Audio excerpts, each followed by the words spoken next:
that, and that expertise can spread not only to the topic that they know about, but they believe that it makes them knowledgeable in everything.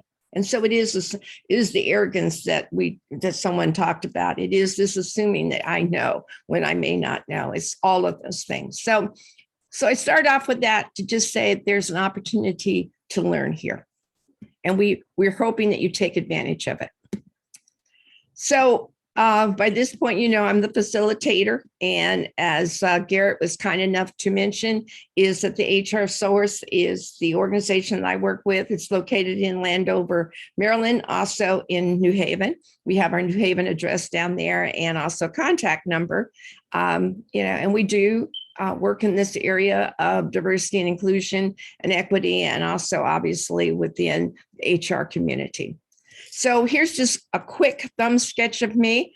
I spent 20 years of my life at a company that some of you may be more familiar with than others, and that's General Electric, not in Fairfield. I tried to avoid Fairfield, so I stayed more probably south and west of Fairfield. I was HR manager there and vice president of human resources. I've spent the other 20 years of my professional life really in this whole area of leadership development, and my practices primarily are in the area of leadership and within the diversity, inclusion, and equity arena. So here's the course objectives for today, and oftentimes people want to see them written down. They're really around this idea of exploring and examining and creating. One, we really want you to really think about what are some of the challenges, some of those challenges in talking about an inclusive workplace. This is not an easy place to create an inclusive environment.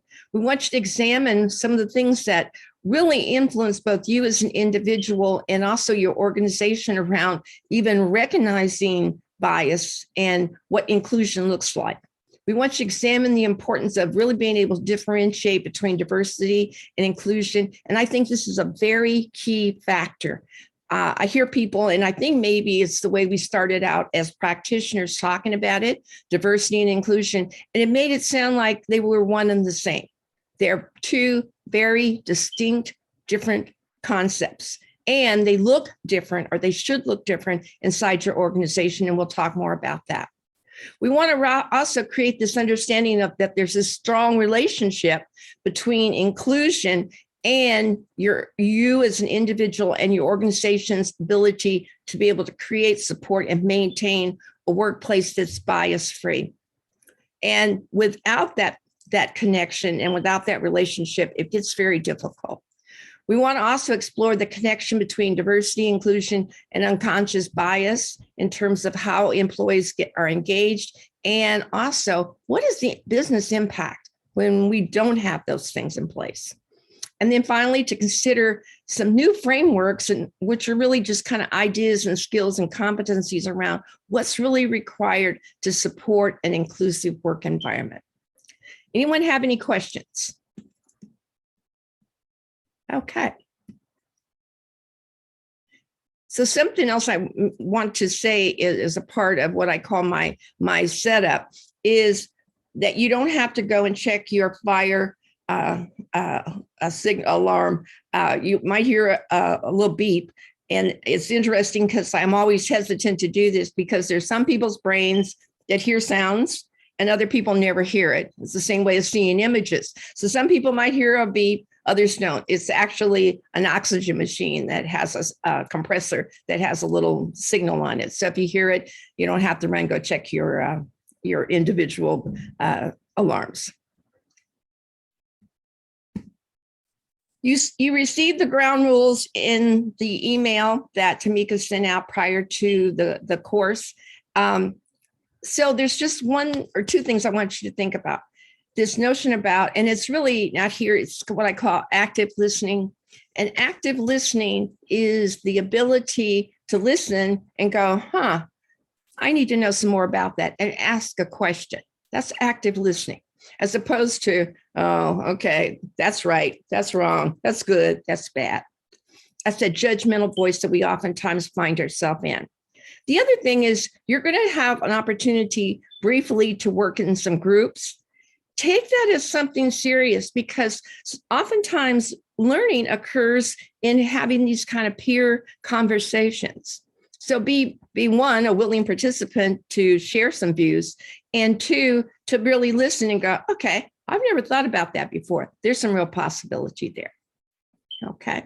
Does anyone have any questions? Okay, great. So when we were thinking about this whole idea of talking about a bias-free workshop, a workplace, you can't talk about it without talking about what I call social identities and social categories.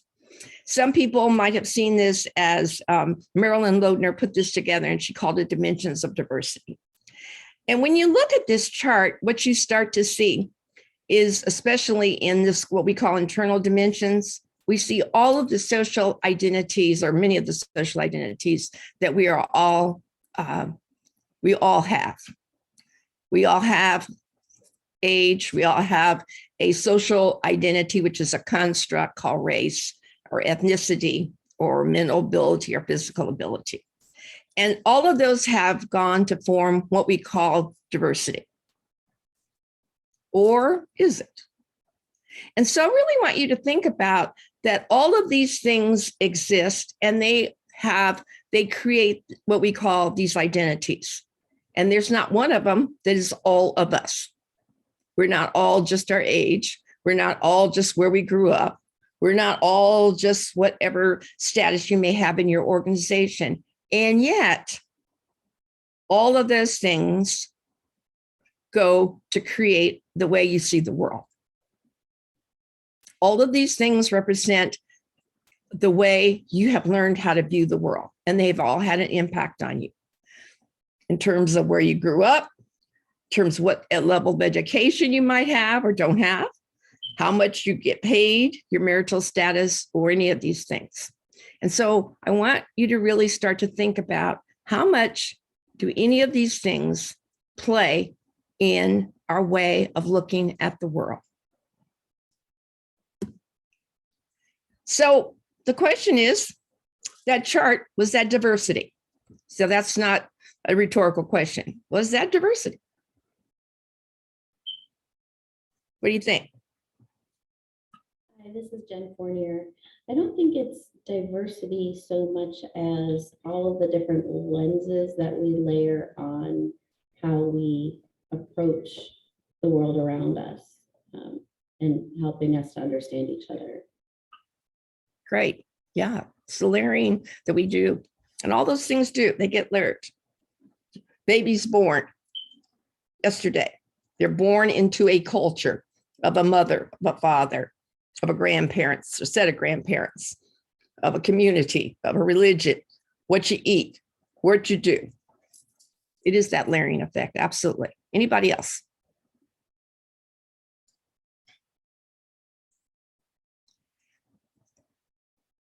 Anyone else? So here's what we're starting to realize, that layering is really what we're going to call representation. It's who gets represented inside your organization. And you have different ways that you account for representation. And when we started diversity work, that was kind of ground level. Who's there? How many women? How many men? How many people with this racial identity? How many this? How many that? And while that's a necessary conversation, we really need to be thinking about that bigger conversation. And that bigger conversation is, once we have that representation, what do you and what do your organization do with that? And do you know whether or not you've been able to create an environment that really accepts, appreciates, and acknowledges all the folks that come into your under your influence or in contact with you? That's not only people that come seeking jobs, that's vendors that you deal with, that's customers that you deal with, and that's certainly employees. And so it is just not this, thing called, well, we're going to be inclusive and we'll sing Kumbaya and we'll say good morning to people, or we'll put up, statements, is how does this start?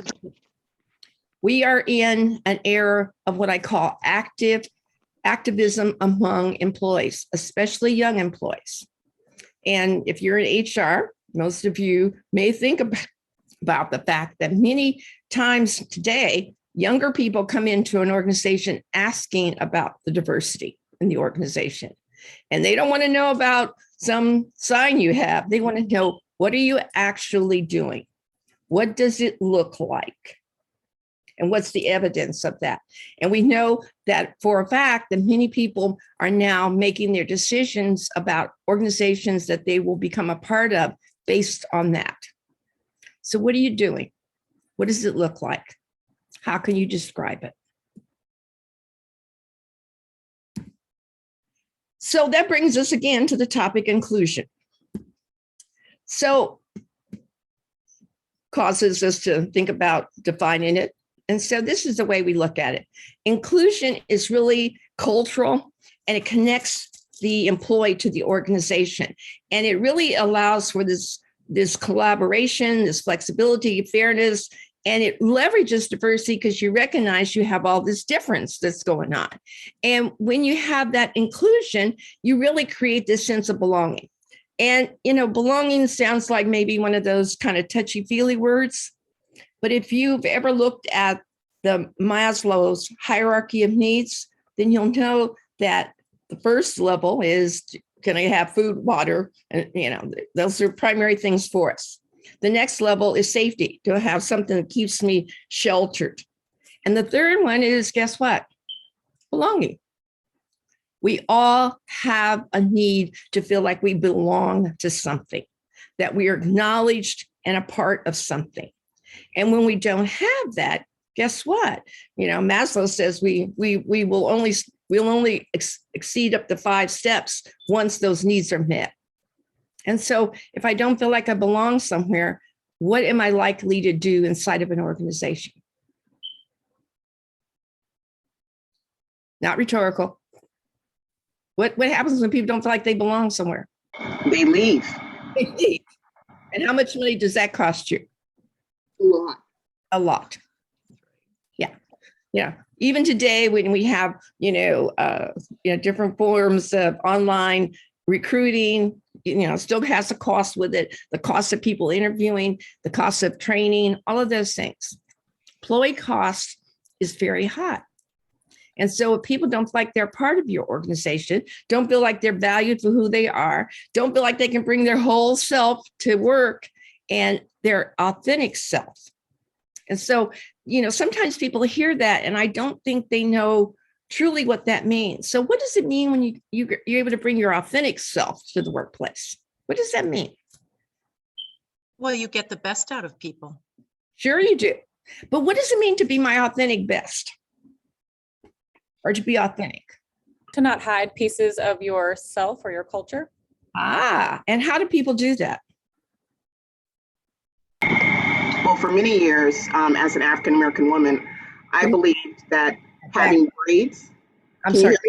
Yeah, we can hear you, but there's some rushing noise in the background. So for many years, as an African American woman, I believed that I couldn't wear my hair in braids in the office because I believed that people would look at me a certain way. So I didn't feel like I was bringing my authentic self to the workplace. Yeah, it's interesting that you mentioned that because we have had to enact a law that says people can have the freedom and the right to wear their hair in a lot of different ways that are expressions of themselves. Yeah, so, we started this belief that if you had your hair in braids or you had your hair natural for African-American people, that it wasn't professional. And so I'm already labeled as non-professional or unprofessional. And so I'll start to do what we call mask. People mask all the time. You as managers mask. An example of that is you have an idea, you bring an idea forward and somebody says, I don't think so. You bring another idea and they go, well, I don't know, let's see. What do you start doing after a while? Give up. Ideas to the table. Yeah, you're not offering up a lot of ideas. And now you mask your contribution. And if somebody challenges you, they challenge you in a way that says, "Oh, what's wrong with you? Are you a team player?" And what's your response? Of course. Sure.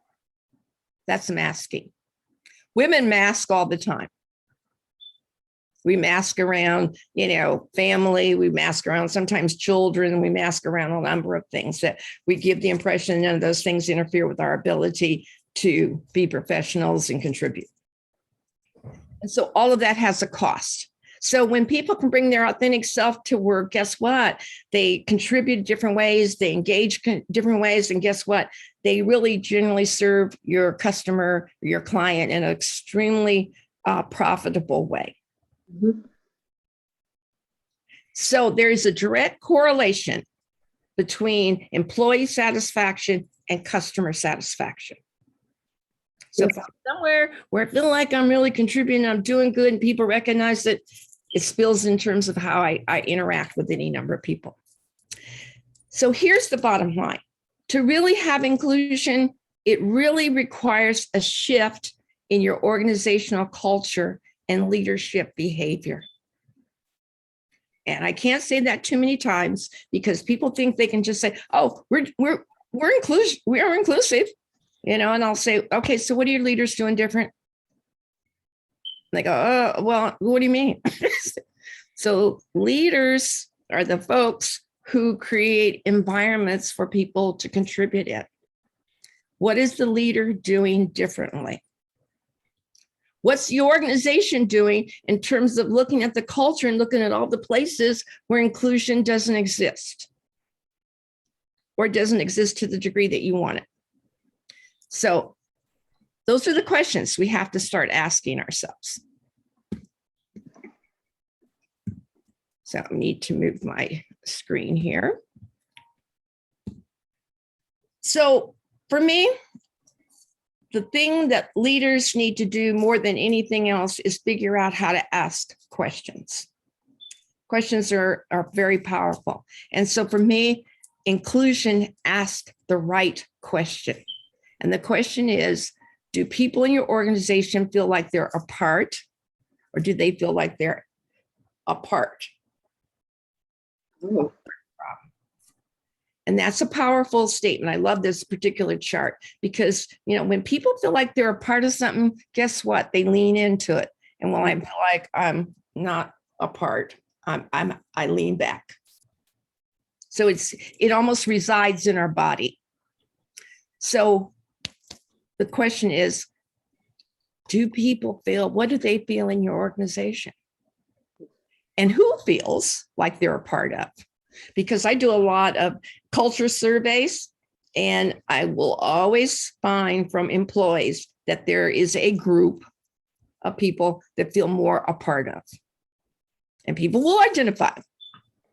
And then I'll always be that folks that don't feel a part of. Who are those folks in your environment? So we've been on a few minutes. I'm going to give you a 5-minute break just to kind of refresh your coffee, kind of shake off the morning, waking up and getting charged up. So let's take 5 minutes. Robin will give us 5-minute count, and we'll see you. It's 9:25. We'll see you in 5 minutes. We'll see you at 9:30. Thank you, Meredith. Thank you.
And Meredith, the break will end in 1 minute. Okay, sounds good. Thank you.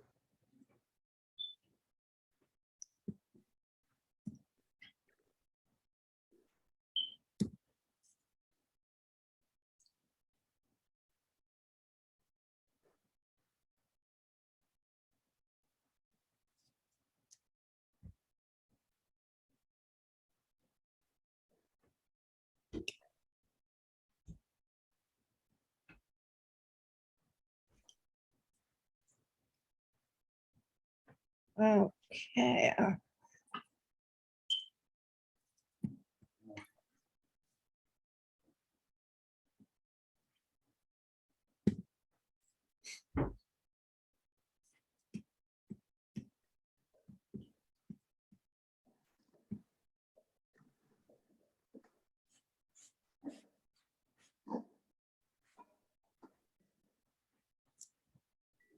So as everyone comes back into the room, I had checked the chat, and Kate, you had a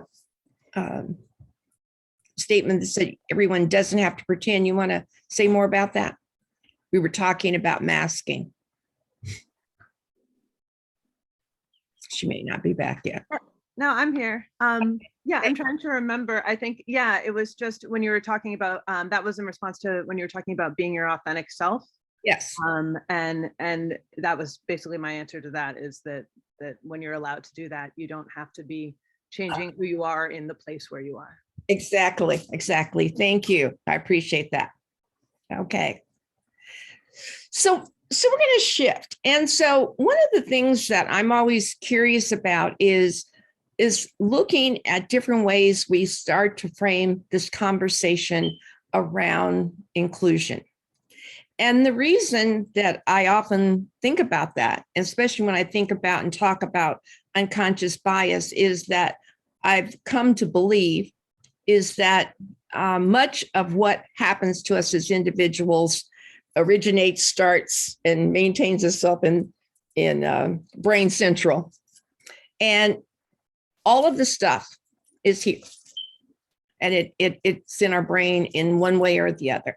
And it's in our brain relative to our life experiences, it's relative to the things that we have learned about the world and how to relate to people in the world.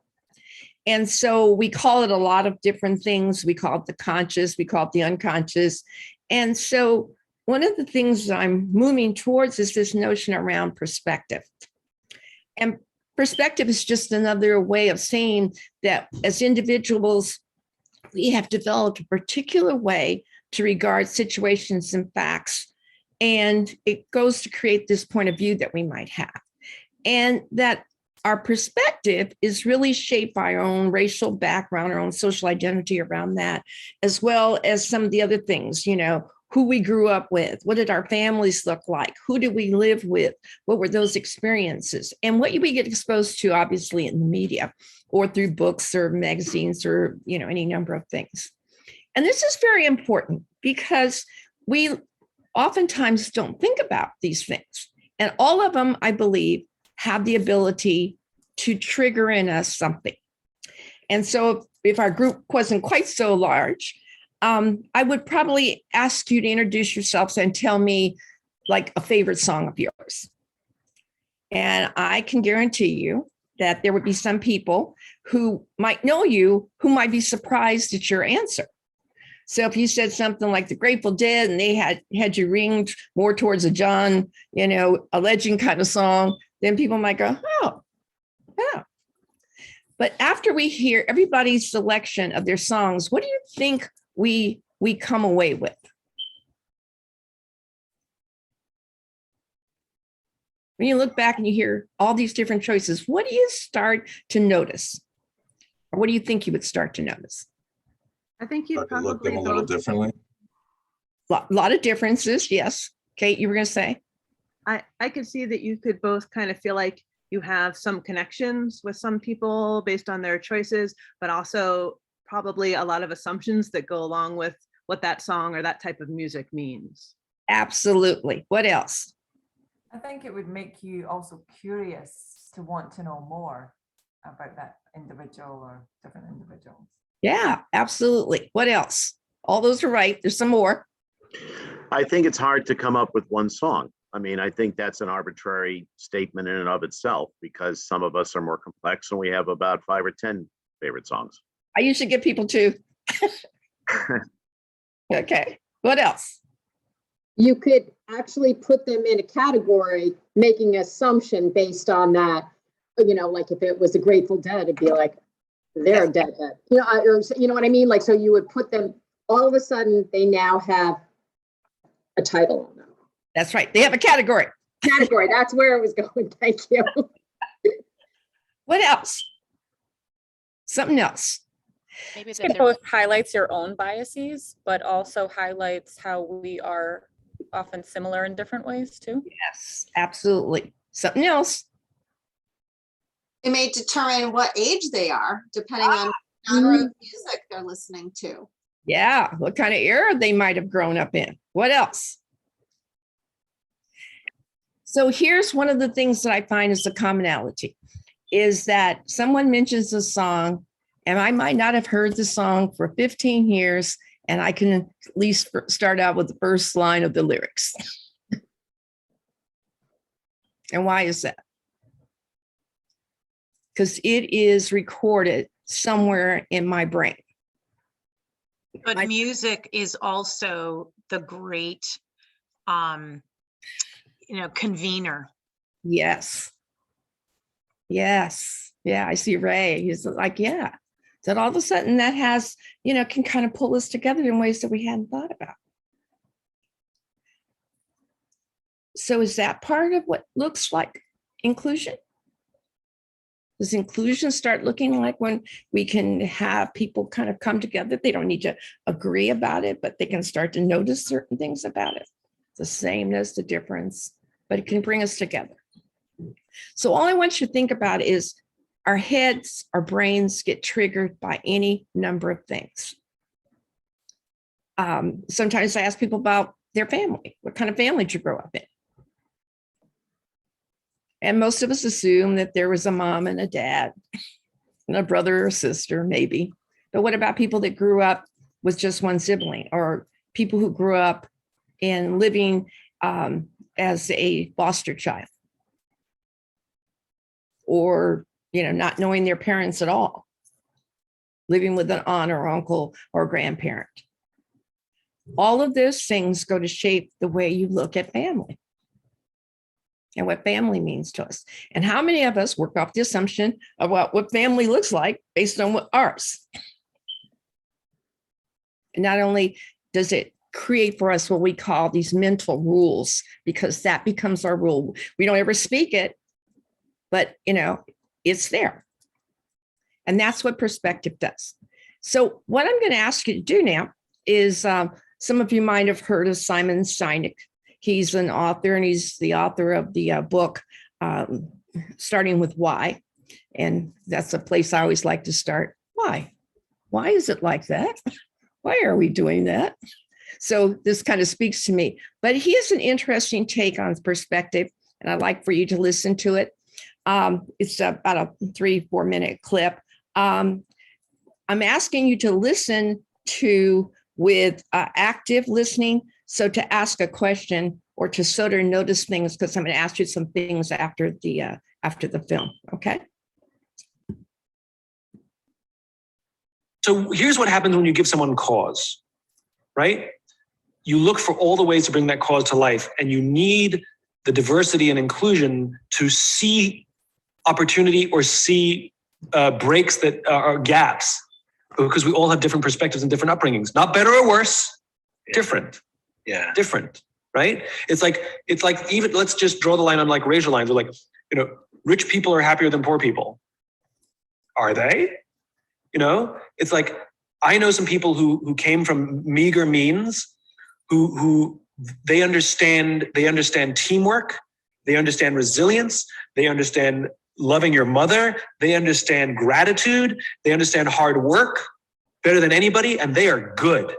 Yeah. And I know some people who came from very wealthy means that that never learned the skills of adaptability, that never learned the skills of coping, because everything came easy, and they struggle through life. So it's how you approach it. It's not the circumstances. This is Viktor Frankl stuff. If you can't change your circumstances, you change yourself. You know, this is Viktor Frankl 101. We cannot control the world around us. What we control is our attitude. And so what diversity and inclusion is all about is about perspective.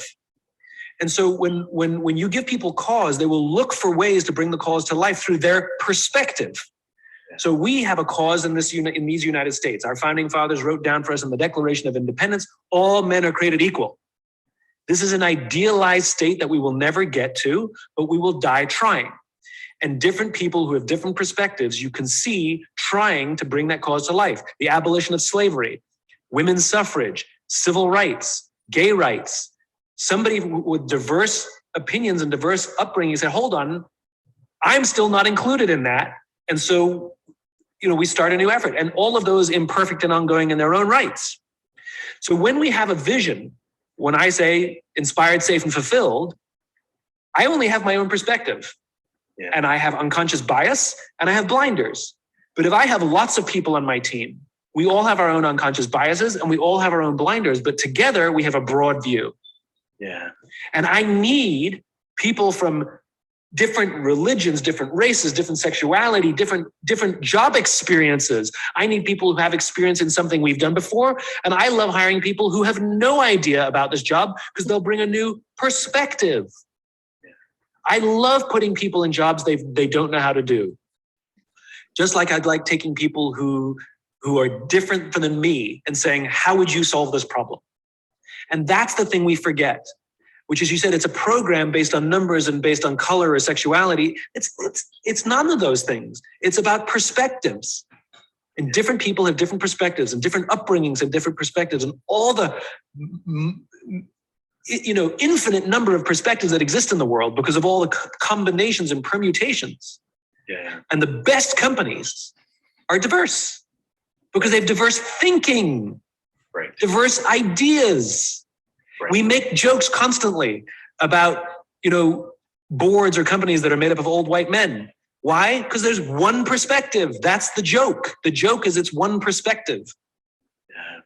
And so the counter to that is, if it's not just old white men, but it's a diverse group of people with diverse experiences, magic happens. If there's a shared set of values and a shared vision.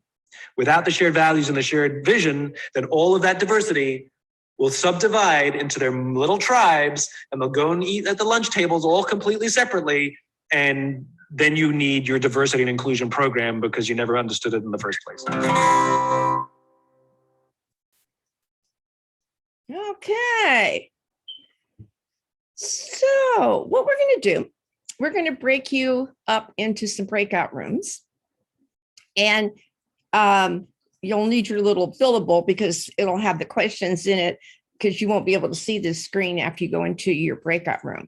And what we want you to discuss with each other is, why is inclusion important in your organization? Because when you listen to Simon, he talked about this notion around cause. What is the cause that brings people together? So I'm going to say in this instance that inclusion is that cause. So why is inclusion important in your organization? And then what are the most significant gaps that you have between diversity, the representation, and being inclusive? So we can have the representation. We know that you're always going to have some form of diversity, but how do you get to inclusion? What's that gap for you? Okay. Does anyone have any questions? Okay, so Robin's going to put you in your breakout rooms for about 15 minutes. The counter will come on. She'll come on and give you a countdown when you're 2 or 3 minutes away from the end, and then a minute away. What I will ask, we will have breakout rooms that are basically 4 people, and you might be in one that has 5 because we have an odd number of people. I'm going to ask in that room, if somebody takes on the responsibility of kind of being the timekeeper, and if somebody gets too long-winded, ask them to kind of give us a summation, and so we can hear from everybody. And the other thing is I'd like to have someone kind of be able to summarize what your group came up with at the end. Okay. Hey, Those- Meredith, before you put this out, what page should we be on in the workbook? I'm just trying to, because mine is, I need to catch up to where I should be on that. Okay. So I may need some help here because I don't have one of the fillables in front of me. I see Lauren says page 16. Thank you, Lauren. Thank you. Thank you, Lauren. I- Found it? I'm getting there. Okay. Thank you. Oh, Well, thank you. Anybody else? Thank you for asking that question. It's a great one. Thank you. So you know the drill. You'll disappear. We'll see you back in 15 minutes. All right, ready? Yes. All right, moving everyone to their breakout rooms now.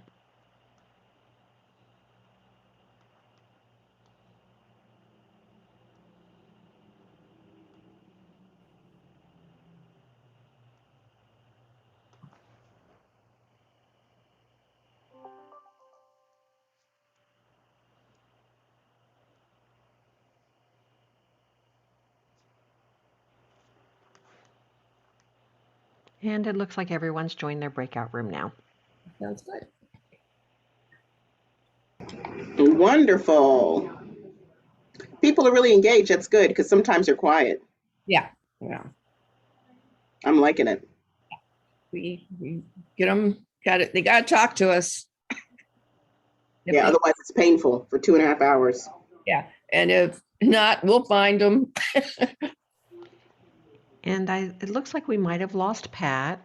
I don't see her in the meeting any longer. And in one of the breakout rooms, Tasha Bird is in there twice.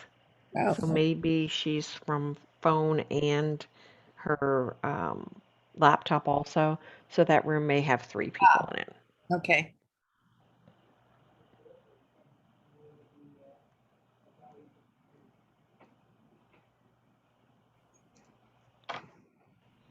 Lauren, what was I'll check on Pat.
Just about 5 minutes left. I'll give them a heads up at 2 minutes. Okay, thanks.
Robin, if I have time for another breakout, I might just go to 10 minutes because I need to hit a mark. I need to be on that case study by at least 10:55. All right, sounds good. And I'm sending out the message now that there are 2 minutes left. Okay.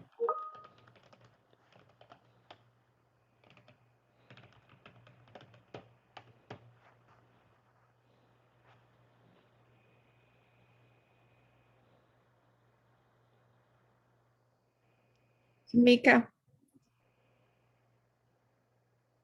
Yes. so the four things that we had on the DEI tips and best practices, that's in their document, right? The four, I'm trying to remember. You say the four?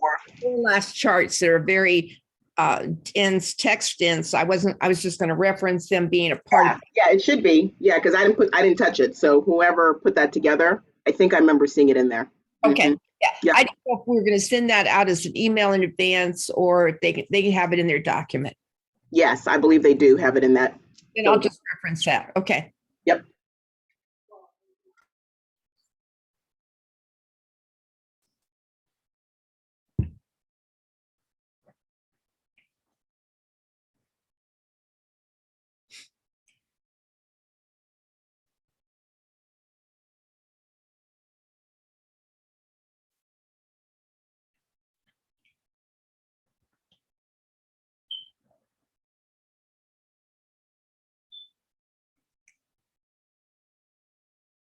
Okay.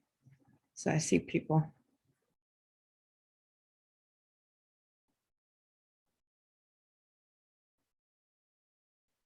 Looks like Kristen may have dropped and I'm readmitting her, but everybody's coming out of the rooms in 10 seconds. Okay. Yeah, I just tapped her in too.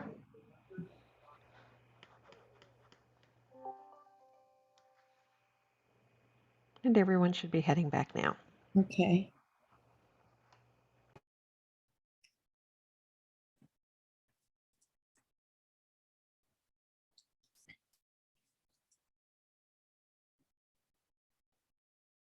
Okay, right back now.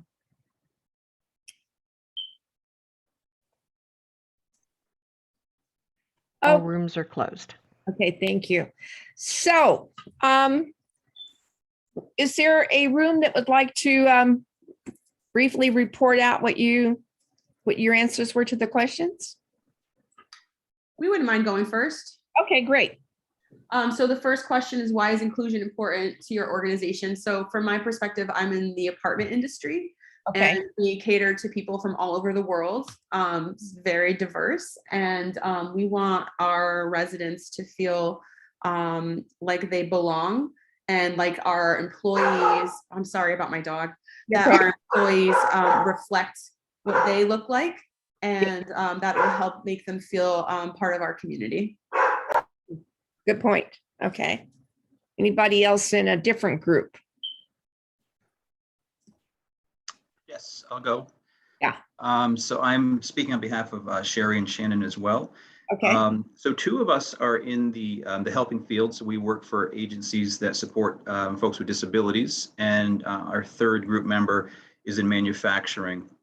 So the question of the importance of inclusion, I think obviously for those of us in this helping field, we're working with folks that have some obstacles to being fully recognized and being included, and that's our mission. We're driven to teach them all the skills so that they put their best foot forward and be recognized as capable and helpful and important people within our communities, and within the manufacturing realm as well. This is an agency that works on needing to create innovative ideas and products in the heating industry, which serves obviously a wide swath of our communities. So in terms of the gaps, I think, we were talking a lot about there's some technology gaps that we are faced with. We have folks that have been with our organizations for anywhere between 30, 55 years.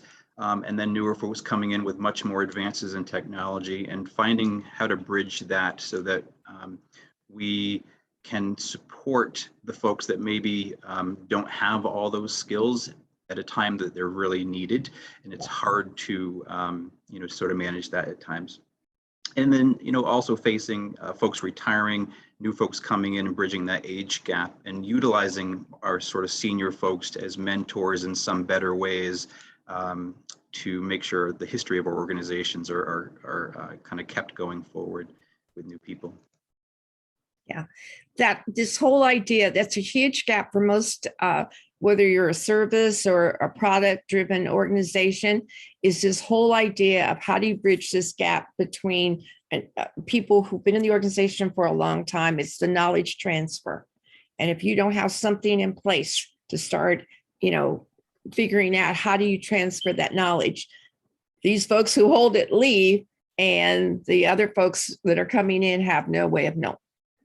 And so for some people in some organizations, that looks like succession planning. It looks like real active mentoring. It looks like any number of things around coaching, but you've got to have something in place. And the other thing is, if you don't have something in place to bridge that gap, the younger people who come into the organization will leave because they don't see any opportunity. Okay, great. Thanks, Scott. That was great. One other group that would like to report out. I can speak. I was in the group that I was in, we had a couple of manufacturers, both family-owned business, which I think also adds another different dimension, a college and a law firm. And as far as, why is inclusion important, we talked about that there already being quite a lot of diversity, whether it be within the organization itself with the different roles that are in the organization, as well as the individuals in those roles. And then of course in the college, the student population is very diverse. So then it's, how do we make sure that all those individuals feel part of something? And that's the piece that's kind of missing. Yeah. And it's also the expectation, again, we just talked about generations. I think if we don't start to address that, if we're not addressing inclusion, then we're going to be left behind. Yeah. And as far as the gap, we talked about a couple of things. One of the key things that was said very well was, we don't know what we don't know. We're not asking the right questions yet. So hopefully that's something that we'll get from this session today. So how do we make sure that we're including everybody? And the other piece we talked about was, if our leadership team is not necessarily diverse, and maybe there's no way to change that, especially in a family business, how do you then make sure that they're still inclusive? Yeah, someone has to champion it. Somebody has to be able to turn the flashlight on folks. Not in a way that condemns people, but it's like, so if we don't pay attention to something, it's just like, if you have a manufacturing problem, you don't go like, oh, well, machine's down over in sector 4, it'll get better. You don't do that. You go like, whoa, wait a minute. What's the root cause here? What are we looking at? Do we need to look bigger? And that's the same way with inclusion and diversity. And sometimes, unfortunately, there's something that goes awry before we go like, oh, maybe you need to put the spotlight on this. And then you're scrambling. So the proactive is obviously more advantageous. Questions. I'm not going to talk about what I really want you to think about is what questions you need to ask yourselves. What questions am I not asking myself, and am I, as a part of my organization, not asking? These are two of them. First thing you need to be asking is, why are we doing diversity? Why are we doing inclusion? What does it look like? And who's involved? They're not hard questions. They're questions. They're the basic questions. Why are we doing this? What are we doing? When are we doing it? And how are we doing it? Okay, thanks everybody. I really appreciate that. Let's go on, because I want to talk about, what are the things that inform our perspective? And I want you to very quickly write down everything that you think as quickly as you can, influences your role as a leader in your organization? What are the things that influence your role as a leader? I want you to think very broadly.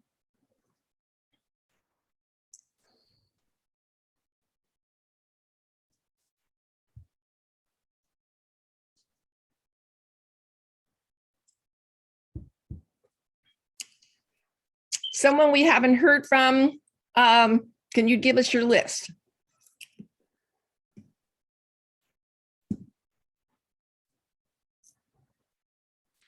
I'll do it. This is Thank Paul Pasilio from Gaylord. I would say childhood. There are probably vivid things that happen with one individual that have a direct impact, good, bad, or indifferent, going forward in life. I think parents are strong influences growing up, could affect how you approach things. Yep. And pretty broad work and life experiences, the people that you encounter may reinforce what you believe in or open your eyes to new things as you go forward. Always try to think of myself as student for life. There's Yep. always something that you can learn Absolutely. beyond, college, graduate, undergraduate, whatever it may be. And that's my list right there. That's a good list. Thank you. Who else? This is Tasha Bird from 90 Degree Benefits. And on my list, I just jotted down gender. As a woman, as a female, we're talk a little bit differently about our roles and how do we interact with folks. Right. Age. Yes. Age is an impact. Upbringing. I share with Lauren and Kimberly as a military brat. I think I had a different perspective because of the different countries and the different locations I lived and the folks that I interacted with. You know, family. Yep. And in their perspective. Yep. Going back generationally, just your environment. And then the last one was the current organizational leadership and having that sense that you have to be in line with their perspective and how the current, organizational makeup is. And that you have to continue their same values and views. Exactly.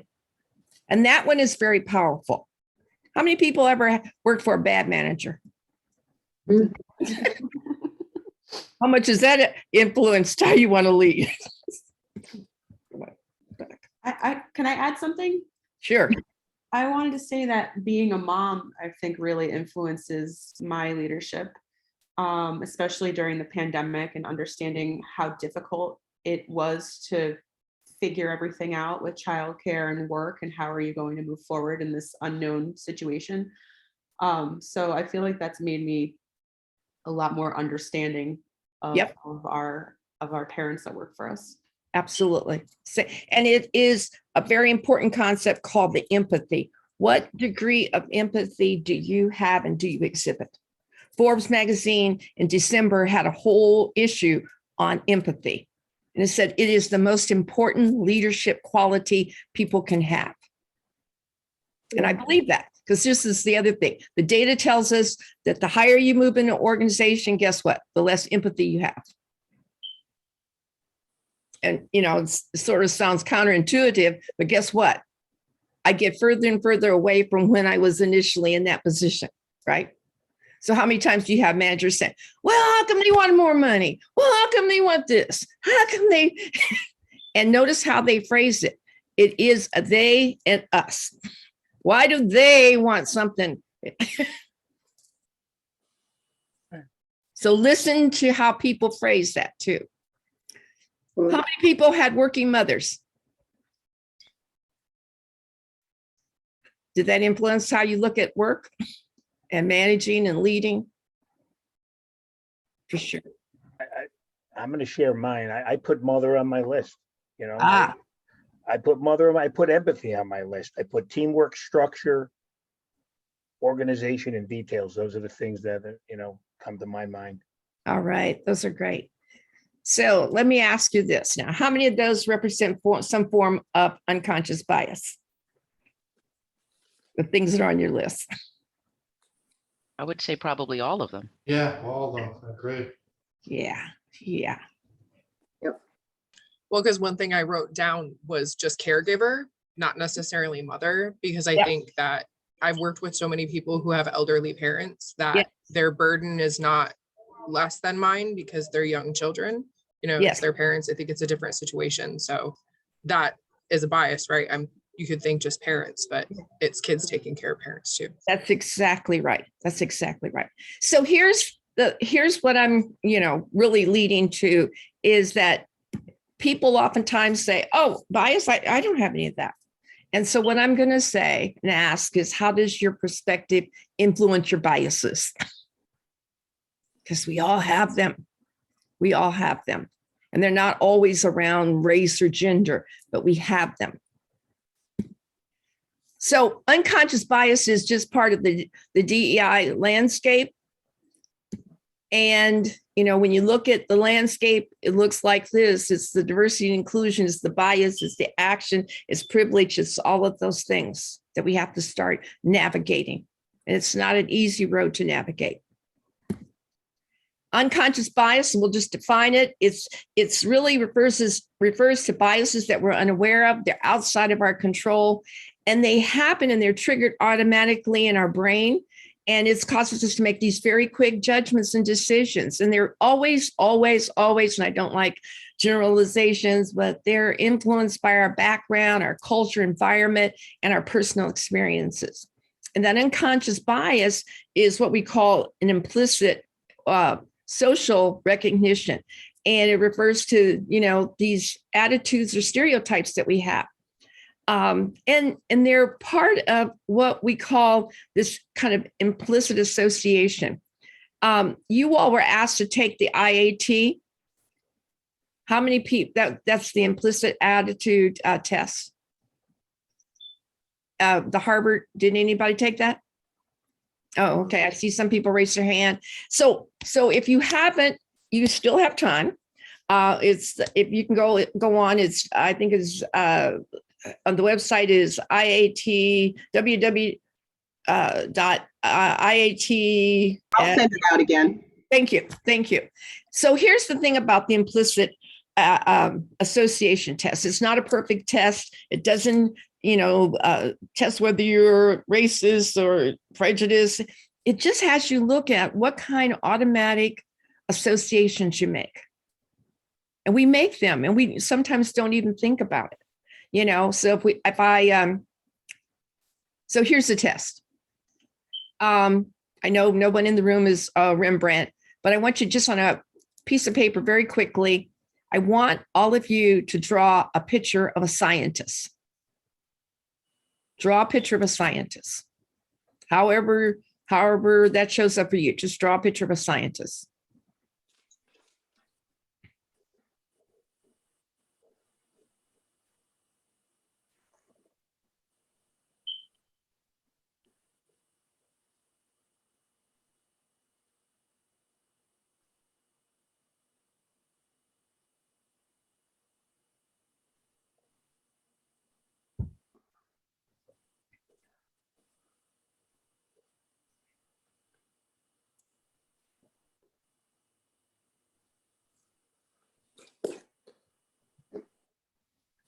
Anybody need more time?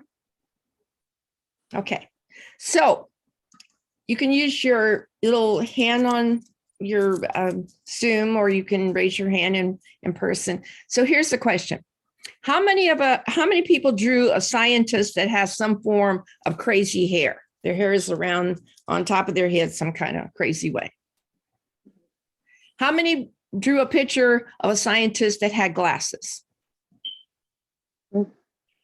How many people drew a picture of a scientist with either a lab coat on or, lab coat? How many people drew a scientist with some form of beaker or test tube or microscope? How many drew a picture of a man? How many people drew a picture of somebody that could be white? So do you get the picture?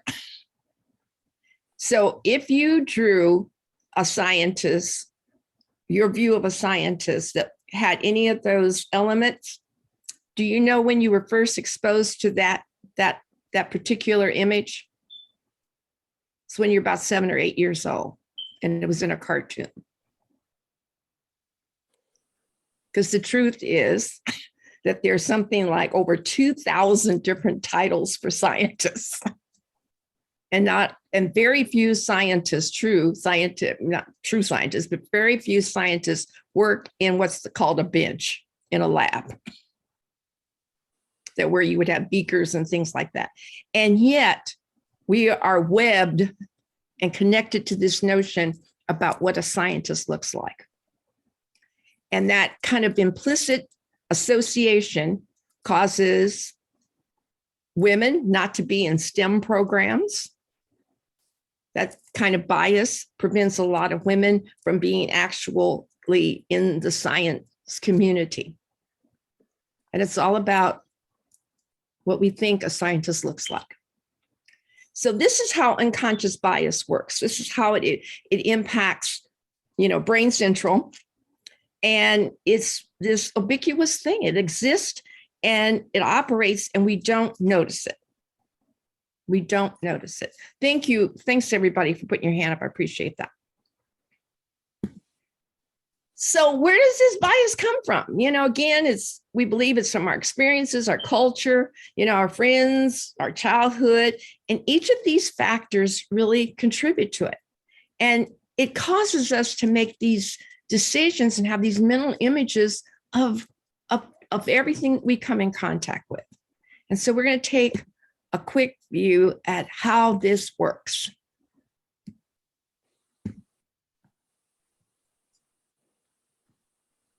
Our brain is a true miracle. Every day, it masters a myriad of tasks in the shortest of time and is quite challenged in the process. Neuroscience tells us that at any moment, approximately 11 million pieces of information are raining down on our brain. Only a fraction of about 40 pieces of information is processed, and of that, only a small part is processed consciously. To deal with this flood of information, our brain has to filter and simplify the information received, so it creates numerous patterns. Information that reaches our brain is constantly compared and labeled within milliseconds, long before we even consciously deal with it. Recognizing patterns is a key feature of our brain and allows it to work very efficiently. As a result, we're able to make vital decisions within just split seconds. If a new piece of information is "a lion is approaching," we don't have to think for long and know immediately what to do. In the course of time, our brain created many such patterns that support us when thinking, just like templates to compare new pieces of information with old ones. Various factors influence the kinds of patterns. Our upbringing, for example. What did we learn early on about certain people? Or the media. How do the media report on certain topics? Our work. What does our work environment look like, and what are we dealing with on a daily basis? And of course, the wide range of our own experiences. What personal experiences do we have, and how did we feel when we made them? The system of rapid exemplary association is what enables our thinking in the first place. What if, however, our brain falls back on the wrong comparisons? For example, when we meet someone for the first time, our brain immediately creates an image, the first impression. We then access existing information. That can be positive or negative experiences, images portrayed by the media, or pieces of information we just received recently. We hardly know anything about this person, but already we're labeling them. This way, it may happen that we may not invite a person with a different skin color to a job interview because we generally don't think they're competent enough. Or that yet another man receives the promotion because our brain learned that leadership skills are male. There are more male managers as exemplary patterns after all. This is the principle of unconscious biases. and it influences our thinking every day.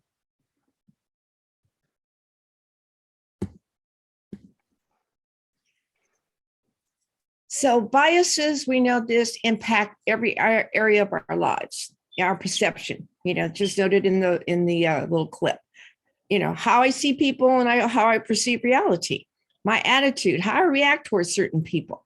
Again, notice, this is really kind of my own individual test around, how I react to bias, the people I lean into, the people that I'm friendly towards, the people I smile at, the people I'm a little bit more stoic with.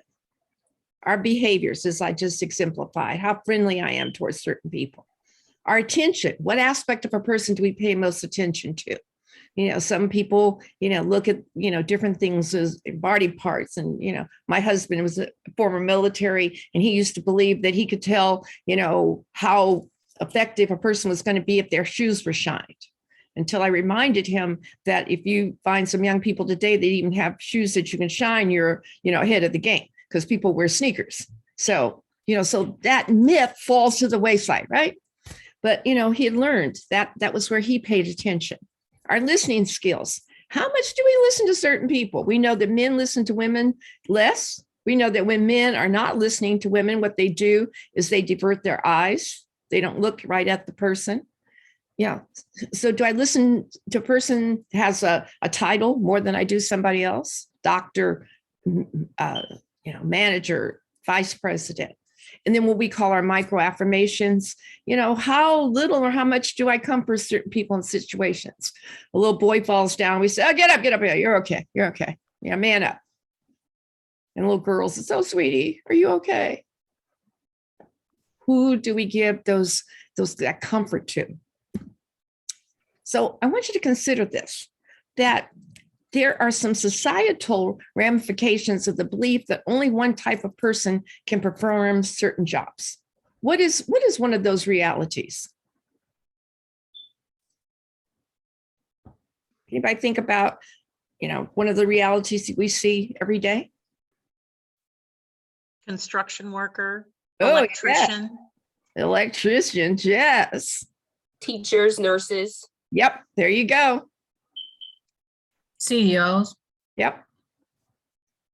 Secretaries. Flight attendants, pilots. Those are not accidental.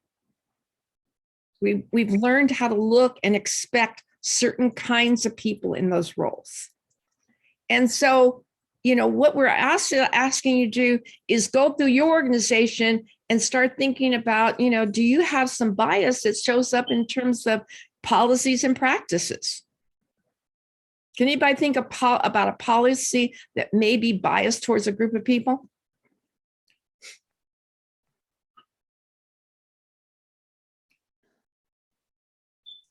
Dress code policy? I'm sorry.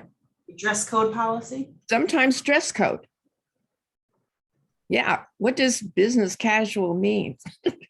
Some application processes may rely on, you have to do something with internet access or something like that, where you're, requiring a certain standard. Yeah. And we're just finding out too, that a lot of people do not have internet capabilities in their community or where they live. I think many of our leave policies. Say that again. Many of our leave policies. To care for family, children who are sick, newborns, what have you. I think there's a definite bias in who that favors. Absolutely. That's a great one. I forget about that one. Great. So again, see how easy those are. I smoked probably 20 years ago, but what I notice is that, we used to let smokers even kind of go out and smoke in the access of buildings. Now it's like, get 150 feet away. Good health practice, but is it a particular bias that against a group? So again, just looking at and thinking about it. So here's some of the types of bias. There's recorded probably 100 and some odd different biases. I focused on 7 that I think show up in the workplace a lot. Conformity bias, that relates to bias caused by peer group pressure. I want everybody here is a team player. Everybody here is going to, and that oftentimes causes groupthink. I'm not going to think outside the box because this is the way the organization likes to proceed on things. Affinity bias or in-group bias again, when I see somebody and I feel this affinity towards them. Oh, Cornell is the greatest university there ever was. So anybody that I know went to Cornell, they got my stamp of approval. I know that, I even know Professor so-and-so over there, or Princeton, since you guys are there with that in your backyard. Halo effect. I see one great thing about a person and, I believe that everything they do is gold. And when they mess up, what do I say?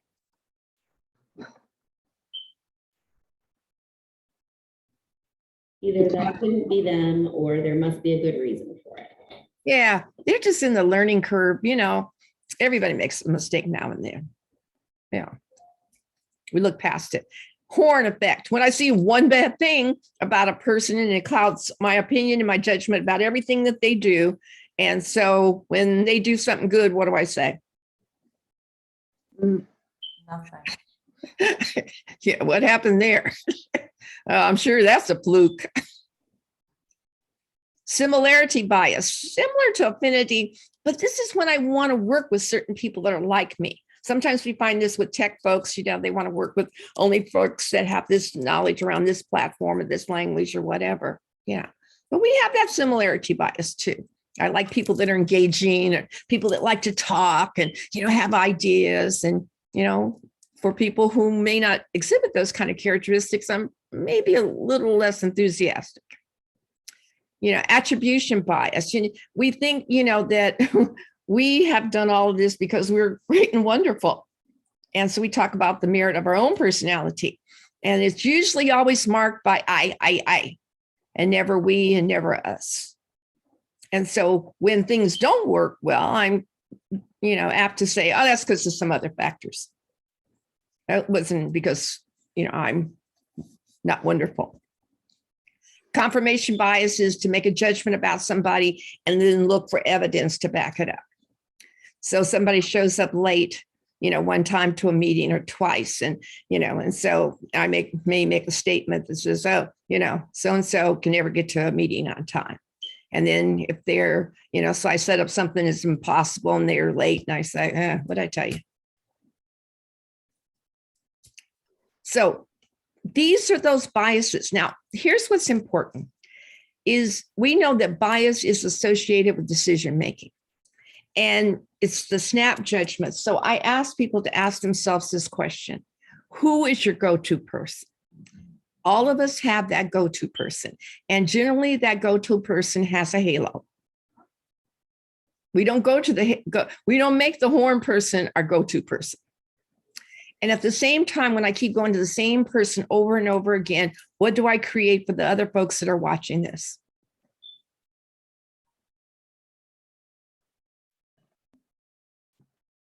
An impression that I'm what? You're not including anyone else in your. Yeah, I might be biased. Might be biased. So notice those biases. So we're not I'm kind of running against the clock here. So I'd like to do this kind of in front of the class instead of having you go in a breakout room. What's your organization's awareness of how bias can affect your DEI efforts? Anybody? What's your organization's level of awareness?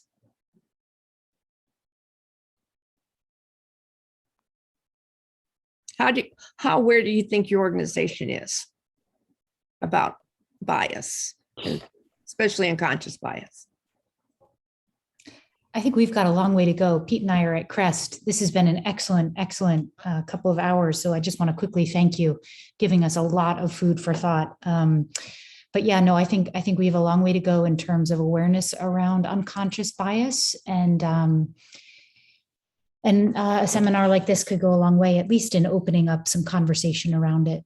Yes, absolutely. And I think because one of the things that I also am aware of is that somewhere people in their head have started to make or equate unconscious bias with racism. And so somebody says, oh, you got that bias. Oh, I'm not that. Oh, heaven forbid. As opposed to, we all have biases. Now, we don't always choose to act on our biases, and some we do that are really unconscious. And so I've got to start noticing that. So so the last question, if you had to ask your employees, what would they say is the cause for your organization to address bias? What would they say is compelling your organization to even address bias?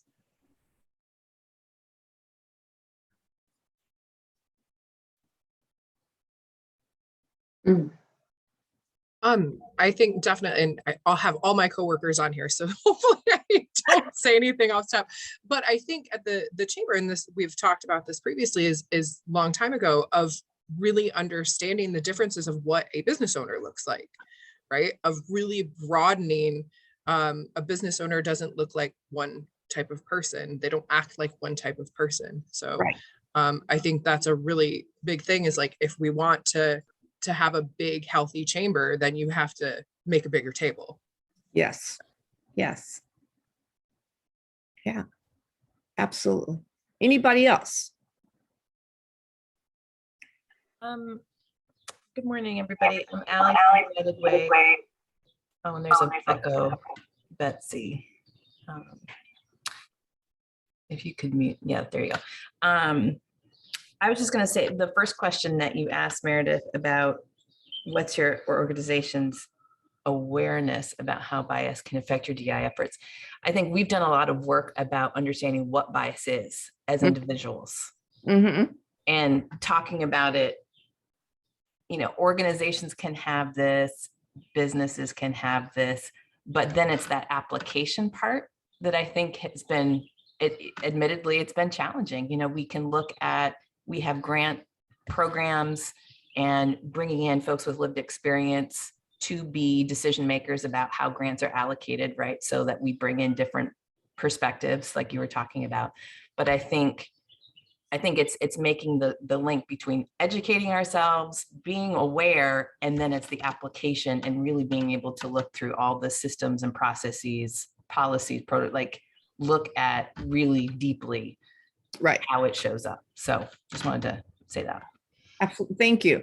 You're absolutely right. You know, it can be that, intellectual exercise, or can be that actual, how do we make this work? So, someone was saying earlier about, questions that your organization needs to ask yourself. Here's 3. Yeah. Are we as an organization aware that this can undermine and erode our D&I effort if we don't address it? What's our prevailing attitude? What would employees say about this? Can we answer the question why? So I like quotes, this comes from Harper Lee. It says, people generally see what they look for and hear what they listen for. That's our bias. So I wanted to also have an opportunity to look at this video, and it's about 9 minutes, but Howard Ross from Cook Ross, he was the founder of Cook Ross. He's no longer there, but he's really looked at this whole idea. He's written 2 books on unconscious bias, and this is part of a presentation he did at Google. So listen again.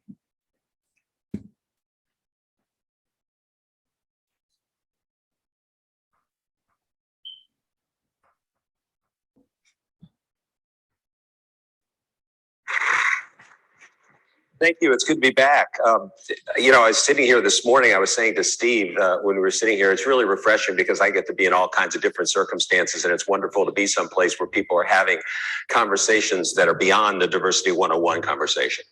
So I really want to acknowledge you for what you've done.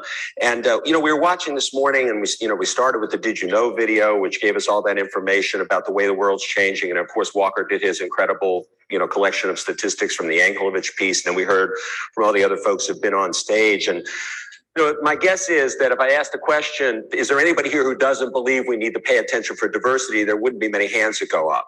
And I don't mean just because you'd be embarrassed. I mean, because it's pretty compelling. And at the same time, we also hear things like, when Dave was talking about or showed us the film of the Spanish language commercial for Olive Garden. My guess is it's not that when people think about, gee, should we market our Italian food to Latinos, people say, nah, they wouldn't be interested. It's just, it doesn't occur to us.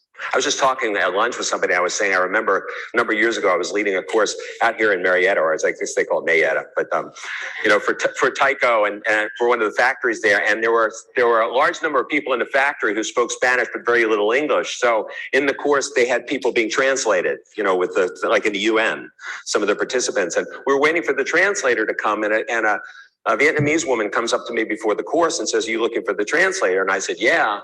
And she said, "That's me." Now, logically, of course, there are people who trilingual.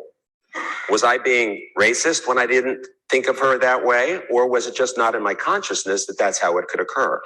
And that's the one piece I want to talk to you about, which is both individuals, Sandy said, but also in terms of how we see the market, are we missing things? But then the other question, which I think really provokes our thinking, is given the attention that you've put here and the success that you've had here as a company, the things that you're doing, which are way ahead of most people in the marketplace, how is it that things like we just heard still show up? You see, my guess is that most people who are involved in the things that we heard don't do those things on purpose. And that requires a shift in the way we think about the subject of diversity, not just the content, but the subject of diversity. Now, we know that there are lots of studies. Some of you are very familiar, for example, with the implicit association test, which was created at Harvard, the University of Virginia, and the University of Washington. If you haven't tried it, if you just jot down implicit association test and Google it, it's a free test that you can do online. And it'll give you a chance to do any one of 20 different combinations, and it gives you feedback. It's designed based on computer technology to give you feedback as to what are your unconscious or subconscious reactions to one group versus another. Now, I caution you that sometimes it's confronting. We learn things about ourselves that we didn't know. That's why they call it the unconscious, right? But sometimes they're directly counter to the things that we believe about ourselves.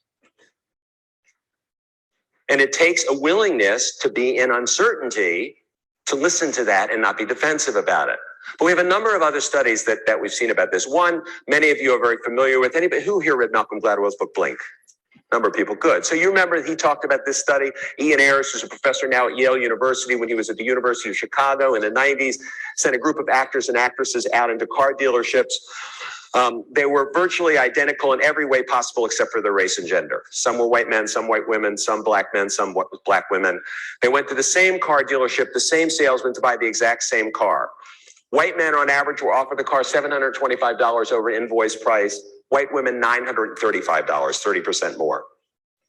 Black women, $1,195, 70% more. And black men offered the same cars by the same car salesman, $1,687 over invoice price, 225%. Now, when I talked to him, he said, that wasn't the thing that shocked us the most. What shocked us the most when we sent psychologists out to interview the car salesmen, and these folks know how to do interviews without people knowing what they're going for. He said they came to believe that almost none of the car salesmen had any conscious idea that there was a pattern in what they were doing. Now, I have to tell you, I was very skeptical about that, even a little cynical when I heard about it, until I had an opportunity to work in a car dealership. A friend of mine is a labor attorney, and he asked me to work with one of his clients because they were having some staff development issues. Let me tell you, it is the rawest environment you could possibly work in. Car salesmen don't care about anything except getting their name on the commission board. They'll sell a car to Genghis Khan if they get a commission, right? So how does it happen? They make hundreds of micro decisions all the time. Numbers of different things that sort people out all the time so they can figure out how much they can get in these sales. And it's always working for the little bit more that they're getting. One in particular, just to give you a sense of this, is one of the most important distinctions for car salesmen is between lookers and buyers. See, there's some people, how many people here have bought a car in the last 5 years? Raise your hand. How many of you did 90% of your research on the internet?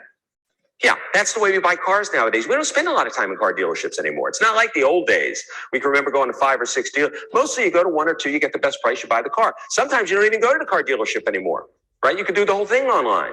Unless you're a looker. You see, lookers are people who have no intention of buying cars. They like to drive them.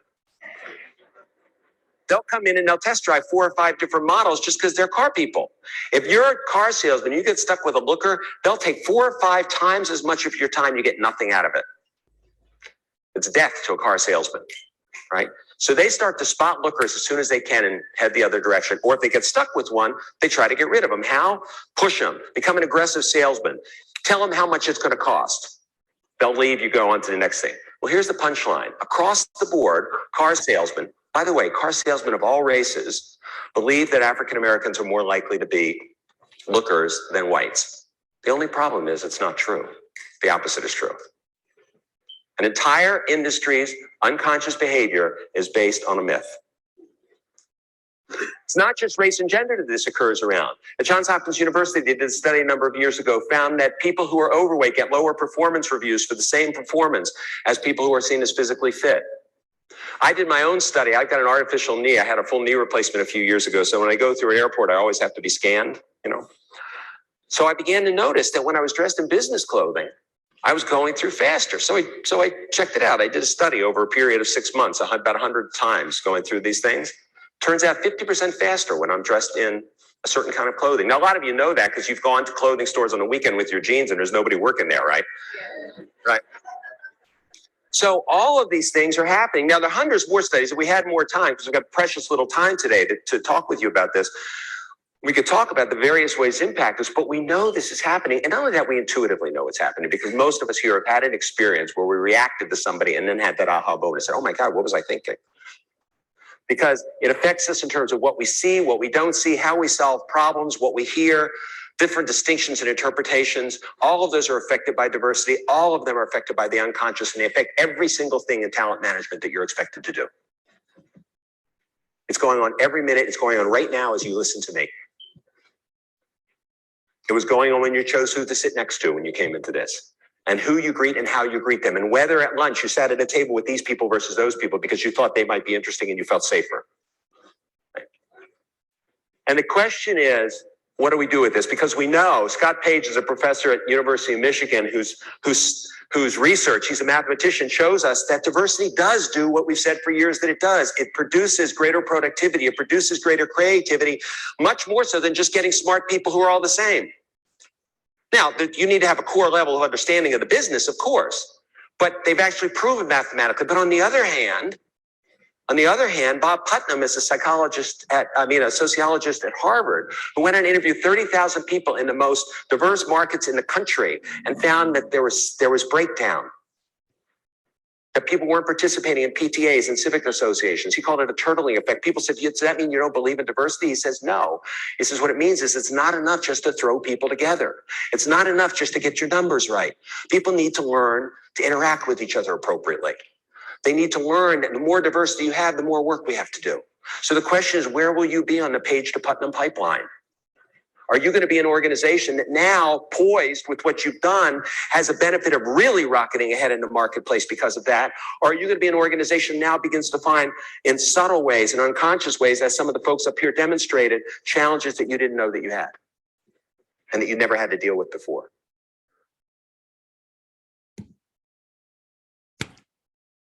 Okay, so for full disclosure, I used to work for Howard Ross, and actually I started my diversity career working with him. So, but I think he has a lot to say on this topic, as you can see. So we're not going to do breakouts because I've got a lot of stuff still to cover, but I want you to think about, Howard mentioned something about, how does this occur to you? And I think that's what we have to start looking at. How do some of these things occur to you? And what myths do you and your organization live with around what employees think and want, what vendors you deal with or you don't deal with, what your customers are really like, what markets you have or have not explored, or membership, if you have a membership organization. And start to think about, are there unconscious patterns? And this is very critical, is to start thinking about the patterns of bias in terms of how you communicate with people, how you do things. Now, one of the things I asked you in this particular breakout was, what are some unconscious, patterns of behavior that may exist in your organization? And most people will say, well, there's not a lot, Meredith. And then I'll ask you this. Who cleans up after meetings when you're in a conference room? Who's given the task of, if there's a big presentation or something needs to be, who do we say can stay late and work on things? And generally it defaults to single people, because everybody knows they don't have a life, right? They don't have to get home to anybody. So they can stay and work and do different things. Who gets assigned the task of taking notes? That's because women just have a better handwriting, right? Those are all unconscious patterns of bias. And we are all guilty of it. We all have that happen to us. And so till the lightning kind of strikes in our head and we start to examine those, we'll continue to do them. Shannon's raising her hand. Shannon, you have a question? No, I think it's still raised from earlier. Oh, okay. Okay. Sorry. No problem. Anybody got a question or comment? So we're not going to take a break. So I want to talk about some of the roadblocks to what we call a bias-free workplace. One is language. We all need to really start checking our language. So how many times have you stepped before a group of folks and say, hey guys? Could be colleagues, could be people, could be folks, could be any number of things. Or do I talk about, businessmen as opposed to somebody that's in business, a business owner, business leader, spokesperson, an anchor. There's all these places. And some of this is so much in our brain that we don't even think about it. Become aware of, this notion that people like to be referred to by pronouns. And some people go like, what? Just notice that. Give people an opportunity to talk about that. Another roadblock is what I call the lack of inclusion skills and competencies. I'm not going to spend a lot of time on this, but everybody needs to sharpen their toolbox around the kind of competencies that we need to have in order to do this. Because those competencies and those attitudes and skills really allow you to seize opportunities to solve these very complex problems and make better decisions. And they demonstrate that you know what you're talking about. Here's some of them. Individual competencies is, first of all, you got to have the self-awareness. You got to understand your own cultural influences, your values, your identities, and those triggers, what triggers you. And every person gets triggered by a group. There's some groups you feel more comfortable with, some you feel less comfortable with. What's your resilience? Your ability to, continuously move this. The whole name of the game today is, being able to have sustainability. Authenticity. Do people talk to you and leave feeling like they've been, had an authentic conversation with you? I speak to a lot of younger people and they'll tell me, oh, they're so fake. They're so phony. Selective vulnerability, being willing to share your own experiences and guess what, your own mistakes. I really blew that. I really, had an opportunity to do this and I messed up. Being a catalyst, being that spark for change, relationship, what kind of relationships do you have? Because we know when you foster relationships in organizations with people, you establish a springboard for trust. What kind of empathy do you demonstrate?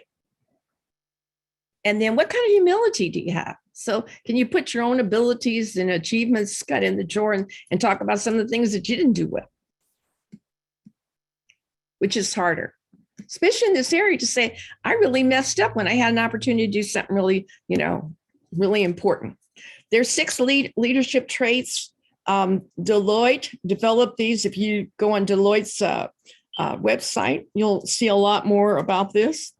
Commitment, you got to demonstrate you're committed to this. It's not enough to say again, oh, we believe in diversity, inclusion, and equity. It's not enough. The thing that I think is most difficult for leaders to demonstrate, courage. Because courage means you've got to go against the status quo. And most of us say, I don't think so. Not today. I'll do it next week. We call cognizant of bias, and just being aware of your own biases, your curiosity, being curious about that. Like, gee, why does that happen? Gee, what is that about? Gee, what do we need to do? Cultural intelligence, and then of course, collaboration. So there's the 6. So let me just quickly ask, if you had to look at those 6 again, and I'll go back to them, what do you think is the hardest one for people to exhibit? Curiosity. Curiosity, okay. Courage, and cognizance of bias. Yeah. I was going to say courage. Courage, okay. Cultural intelligence. Cultural intelligence, yes. Commitment. Empathy. Okay. So just go through and choose your 2 that's going to be easiest for you to demonstrate, and the 2 that will be the most difficult for you to exhibit.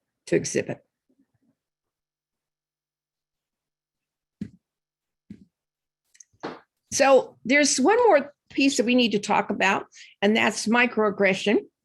And I'm going to play a little film clip. It's only a couple minutes, but it talks about what is this thing called microaggression. For people who still don't think that microaggressions are a problem. Oh, you're so well spoken. Just imagine, instead of being a stupid comment, a microaggression is a mosquito bite. Ugh, it's a compliment. Mosquito bites and their itch are one of nature's most annoying features. But if you're only bitten every once in a while, no, where are you really from?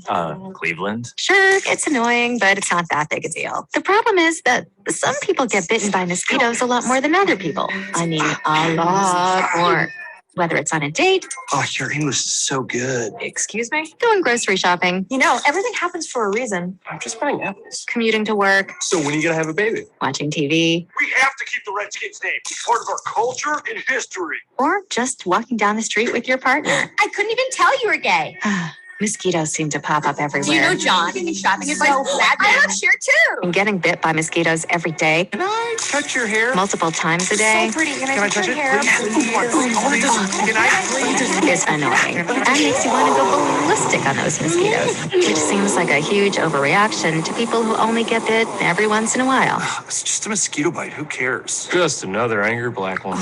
Of course, beyond just being annoying, some mosquitoes carry truly threatening diseases that can mess up your life for years. Astrophysics? Maybe you should try this challenging major. Ow, my dreams. And other mosquitoes carry strains that can even kill you. It looked like he was up to trouble, okay? I felt threatened. So next time you think someone's overreacting, just remember, some people experience mosquito bites all the time. You're all so exotic. Wow. And by mosquito bites, we mean microaggressions. For people who still. So that's kind of an entertaining way to look at microaggressions. But here's the bottom line. A microaggression is really a subtle statement or act of discrimination against a member of a marginalized group or people that are part of a so-called racial minority or LGBTQ plus people. And it's for people who observe it, they think that they're kind of like small things. But here's the thing that we know about microaggressions. There's what I call the 3 C's. They're constant, they're continual, and they're cumulative. And anybody who has ever experienced them will tell you that. The young woman you see in the picture here participated Fordham University about 3 years ago had a project where they asked students to come with signs around the microaggression they experienced the most. And her card says, can you see as much as white people? Because of your eyes. And there's some part of that, if it wasn't so ill-informed, it would almost be funny. that somebody would actually ask another human being that, and that has happened to her more than one time. And here's what we need to know about microaggressions. They impact individual employees in terms of their performance, their confidence, and it also erodes anything that you're trying to do in terms of eliminating bias. So there's 3 types of microaggressions. There's micro assaults, where somebody will say something and they kind of like say, oh, I was only kidding. You know, it's like telling a joke, or somebody saying something like, you're so articulate. So what's so bad about that? That sounds like a compliment. You're so articulate. What could be wrong with that? Because they were surprised by the articulation, right?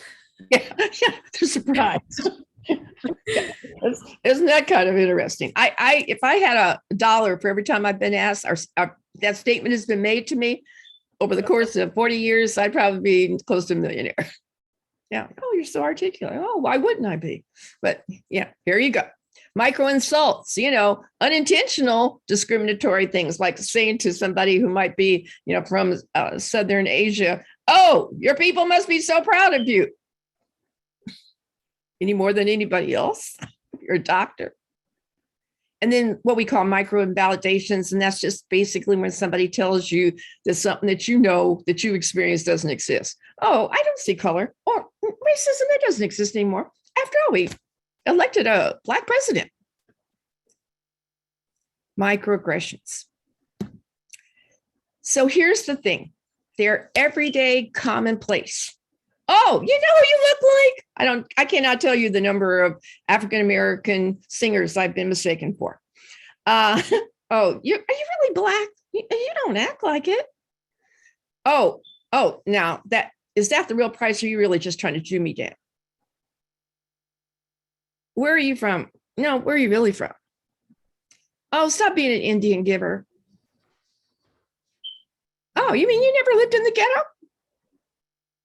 In Japan, what do you guys speak? Asian? So there is no such thing as Asian. So those are the kind of aggressions. What do you think those do besides create that ouch? What do they create for the individual who constantly receives them? That's the question we need to ask. And they're everywhere. Their sexual orientation, they're in religion, their race, gender, age, geographical location. Oh, all those people from the South that speak with that twang, really kind of slow. More ways than one. Yeah, occupation, careers, they're everywhere. So this is what you need to do to address them. Yeah, just think before you speak. Understand the difference between impact and intent. You can intend anything that you want, but if it has a negative impact, you have failed. You failed. And so we don't think about this intent, because intent resides with, how I received something. So when you're telling me, well, I didn't intend it that way, all I can deal with is how it impacted me. So when we do something that offends people, don't try and ghost them because you're embarrassed. Step up to the plate and say, hey, I'm really sorry. I think I said something that might have offended you. What was it? Now you have a place of learning. Now you have a place of saying, I'm really sorry about that. I'm going to really work on that. I'm going to notice that and be sincere about doing. And then think about, what was your assumption behind what you said? Everyone could do something to disrupt bias. Learn about your unconscious bias, and then, think about how you need to combat it. Recognize that you have it, identify your biases. I'm real clear on a couple that I have. Ask people for feedback. Don't try to do this alone, because people observe us doing stuff. And then, decide what those biases you're going to address first. Ask again for help. Slow down. Think about your decisions. Ask yourself the question, why? Why am I always choosing Pete for stuff? Why is Pete the only person I ever go to? And then be realistic. You're not going to fix it, in a day or a week or a month. Just keep working on it. Any questions? So here's what we're going to do. Oh, one last thing. I put Can I add something? Yes, you may. I just wanted to mention that some of our employees' reluctance to go back into the office is they've experienced less microaggressions, obviously working from home and just kind of attending meetings. So that's one of the things that has been mentioned in terms of working from home has really helped them to not be exposed to microaggressions. Yep. We're going to talk about that in a minute, Johanna? Joanna. Okay. So let me just say this because this is vital. If you allow unconscious bias to permeate in your organization, you will slide into this area called prejudice, where those implicit beliefs, those unconscious beliefs become a way that people will then discriminate. And so there is this progression. And we know it and we see it from unconscious bias to prejudice. So, all Mexicans are rapists. Everybody knows that. To them be discriminating. And that's putting those beliefs into action. So, John just mentioned something that was very important. You have this document. I'm not going to go through this, but what she mentioned was one of the things that we start seeing as the impact that the pandemic had on diversity, inclusion, and equity work. And that is that people said, I don't go back in there and go into these, environments that were just, too hard to deal with, that women realized they started doing double duty, that people started getting this peek into our homes.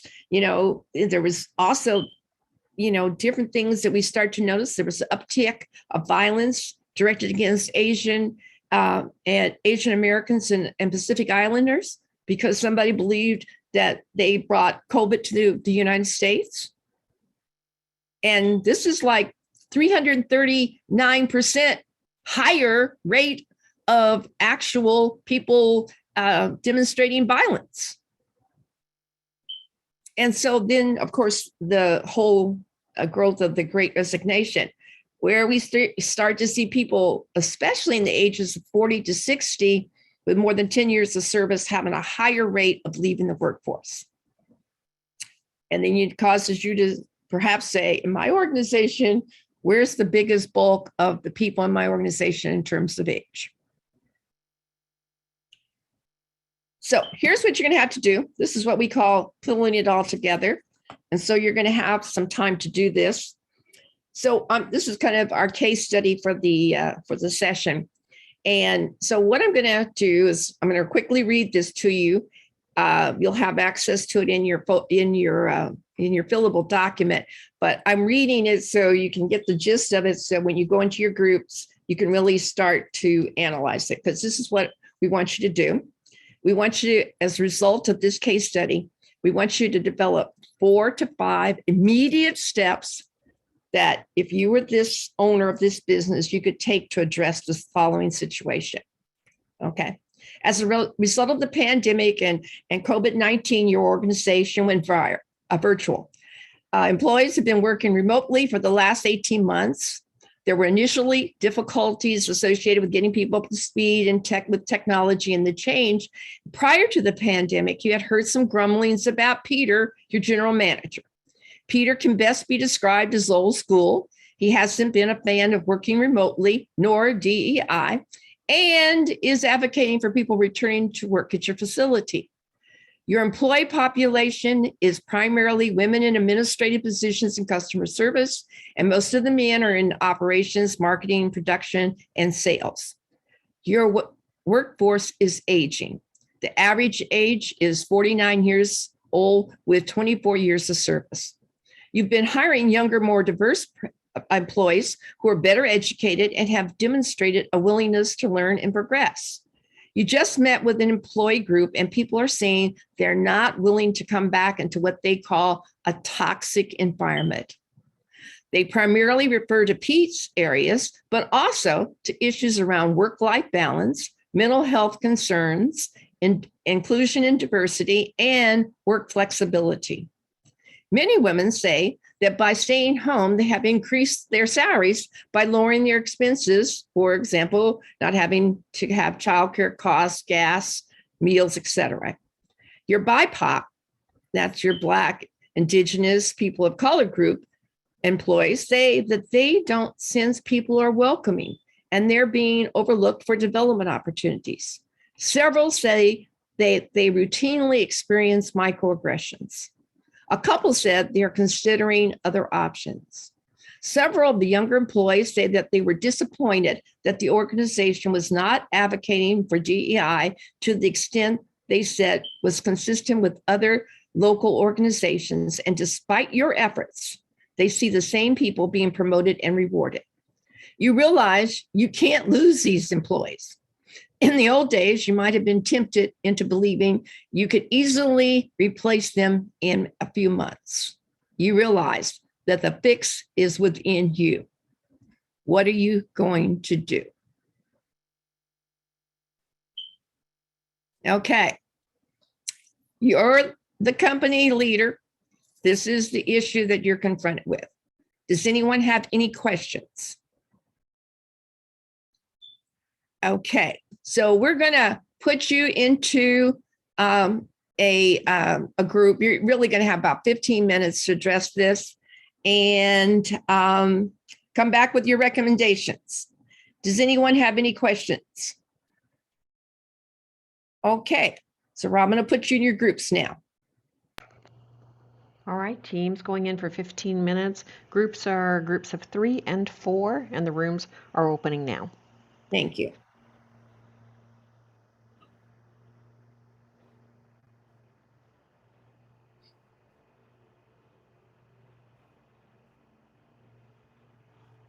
All right, everyone's in their rooms now. Okay. All right. Okay. How do you feel it's going, Meredith? I think it's going good, but you all have to tell me. Yeah. So I think people might say, oh, it's because the microaggression piece, I know for me, is so meaty that I think people might follow up with you, Pat, maybe, and even say, can we have the deck? Can we have more training? I just think it's good. There's going to be, it was so packed. Yeah. Yeah. I mean, this was a packed course. As we tried, there was a lot we were trying to get into this. Yeah, so there are definitely some areas that can be expanded on and can be courses within themselves. Yeah, I wanted so bad to give a couple of examples, but if I had, it would have really shown the light on someone on my team, so I couldn't say anything. Yeah. Yeah. Yeah. And see, yeah, and that's also a big part of it. When you have, when you have something that's standalone, you have the ability to have people kind of explore those things in a safer space with people and talk about, again, how you can even address some of that stuff. But you can't do it in 2 and 3 hours. There's just not enough time to do that. Yeah. Okay, Kamika, we got to do another class. Questions for 4 hours. Yeah, because right after George Floyd, there was protests all over New Haven, and some people went on the highway and they shut traffic down. Right. And so one of my team said, "Why do they have to do all that? Why has got to be all that?" Yeah. Yeah. And I'm thinking to myself, "Are you kidding me? What?" Yeah. So yeah, there is a need. They could not relate. I think I know, Kamika. So there definitely is a need. See, if you don't see, we live our lives so isolated, and if you've never experienced any of these things, you don't even think that they are real, or if they exist, that people are overreacting to it. That's why I love that video about the mosquitoes. Yeah, there's just some people that keep getting bit by mosquitoes more than others. Yes, all the time. And so, but see, those kind of conversations need to have a different kind of setup. you need to really be able to explore with people their beliefs. Where did you get that belief? Why did you think that? When you saw that, what was your reaction? Why did you react that way? If you don't have that, that buildup that leads you to it, people don't do it. That's why I'm sometimes reluctant, because even talk to your point about microaggressions. I mean, we could break down, where I said it occurs in every area. You could have a set of microaggressions that occur in all of this. And the other thing I'd like people to realize is courage, which I thought spoke volumes with me. So as a manager, as a leader, having the courage to either, maybe you don't do it in the moment when someone says something, but going back to the person after the meeting, after they did said something in public and saying, I noticed you said blah, blah, blah, like calling it on its face, pointing on its head. And a lot of leaders just don't have that courage. They don't want to address it. Yeah. And see, well, when I do it in a larger workshop, or, dedicated workshop is probably more correctly, is that we have time to say to people, so if you want to address that, what would you say? How would you say it? Because there's a way to say everything. And so part of the reason that people hesitate is that they don't know how to say it. I don't know how to tell you, Tamika, my leader, that you just, you just committed a huge faux pas, and now I'm looking at you side eye. I don't know how to do it. And there's the way. It's like, we were in that meeting today. Did you realize that you said such and such and so, which, when I heard it, it had this particular impact on me. I like that. Did you realize? Yep. Yeah. You might not have noticed. I mean, there's like 8 different, points of how you can enter that kind of conversation and make it safe. Now, it doesn't say it's going to be completely safe, but it lets you at least say that you're not walking around, like I said, looking at you like, side-eyed, or making some assumptions about how I need to really be with you, when you might have just done and said something just that was off of your unconscious bias. And if you thought about it, you would do something very different. Yeah. But in the absence of not knowing, that I keep doing the same thing over and over again. Over and over, yes. Which is dangerous. Yep. Someone's got to call it out at some point. Yeah. And then people leave and folks don't have any idea that they were doing something, that was undermining, some talent they had, or any number of things. Yeah. And these things definitely need to be addressed right away. And, I always use myself as an example, not necessarily with microaggressions, but holding information in. So if you're feeling some kind of way about a person, get it out in the open, discuss it so you can move on. Because, what that does, it eats away at you inside and has everybody walking around on eggshells. Let's just, let's break it. Yeah. Yeah. Fix it and move on. Or what happens is I just begin to really start slowly resenting my coworker. Yeah. And you avoid them. You don't want to work with them, and you figure ways not to work with them. And they're also sensing something. They're disconnected from what it was. They just think you being whatever. Right. You just got an attitude. Right. And nobody knows, and everybody's, feeling some kind of way, Yeah. And sometimes sometimes I even start things out loud like, I'm kind of confused here. Mm-hmm. Yeah. Yeah. Because, I heard you say this or do this. I'm kind of confused. Or just sometimes being, very upfront with people, like, just hold on just a second. You can, I will allow you to do this, but you can't do this. Yeah, I'll allow you to make some assumptions, but you can ask me about this, and this. Don't tell me something about me. I'll let you pose that as a question. Oh, that makes me really insane. Yeah. I was on this call and this woman was railing about, we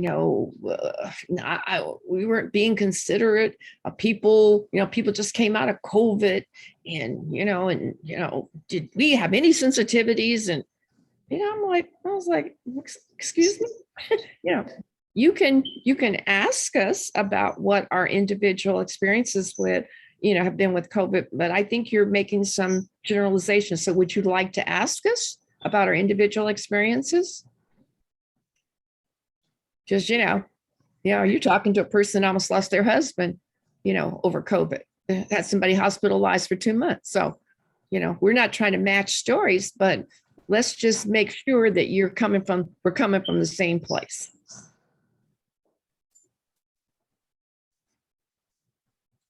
Exactly. Robin, how much time do we have? We have about 6 minutes right now. Okay. Good. And I'll give them a 2-minute warning. Okay, so we're 6, 11, 18. So this is going to put them back.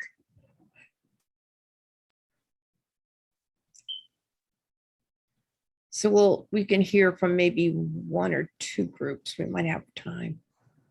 We'll just have them give us their 1-2 steps, because we'll know if they're on the right track if they have first of all, they need to get back to folks. They need to think about what they're going to do. Yeah, agreed.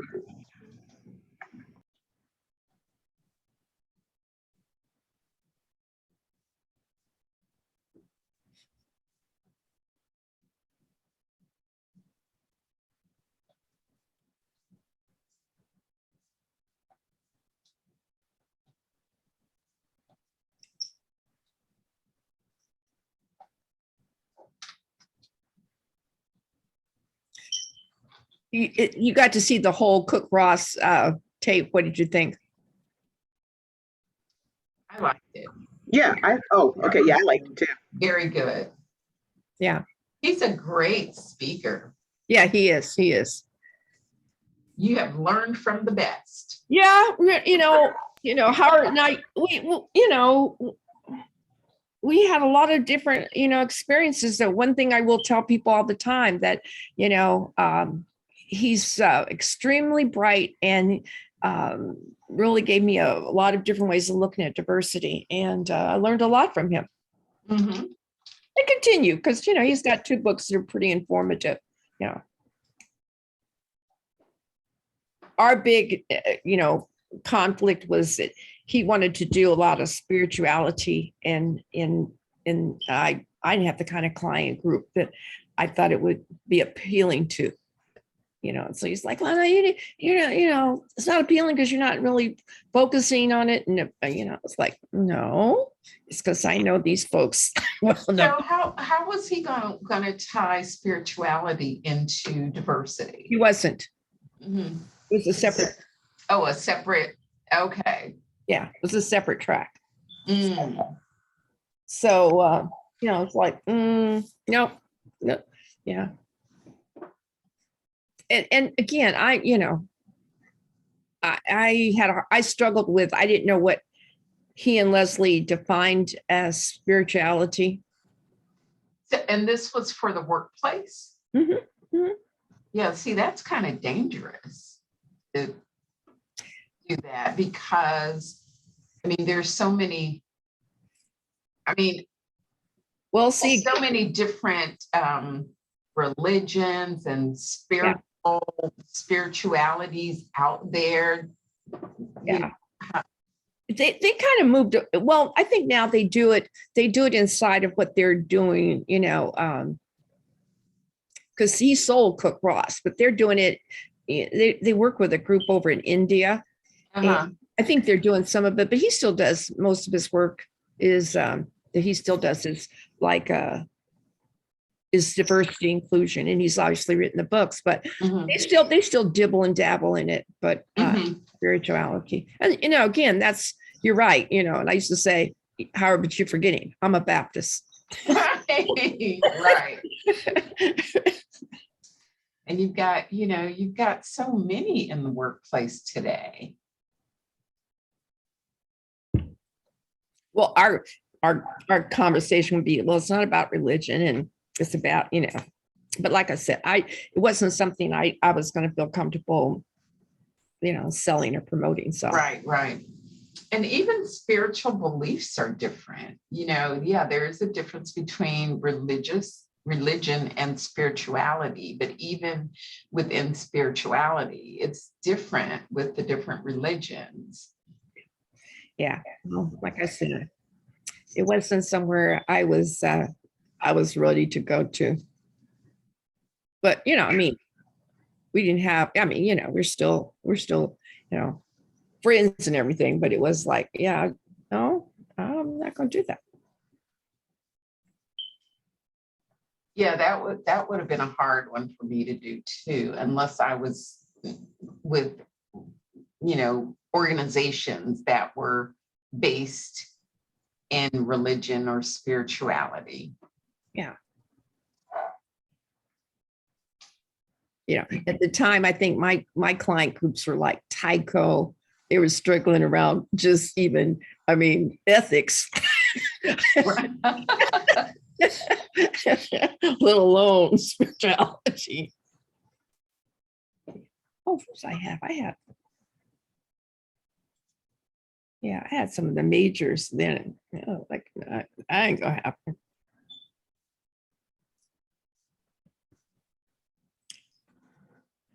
Robin, we're in countdown. I was so busy listening to y'all, I let it keep counting down. They're almost done. Let me warn them real quick. I'm so sorry. No problem.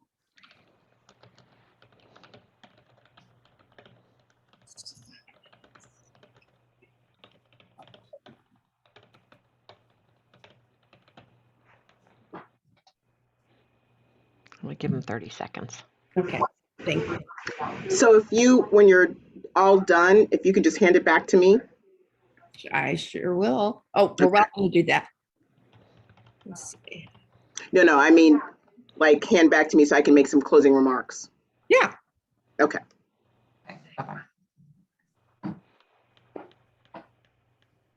All right, team, everybody should be coming out in the next 10 seconds. Okay.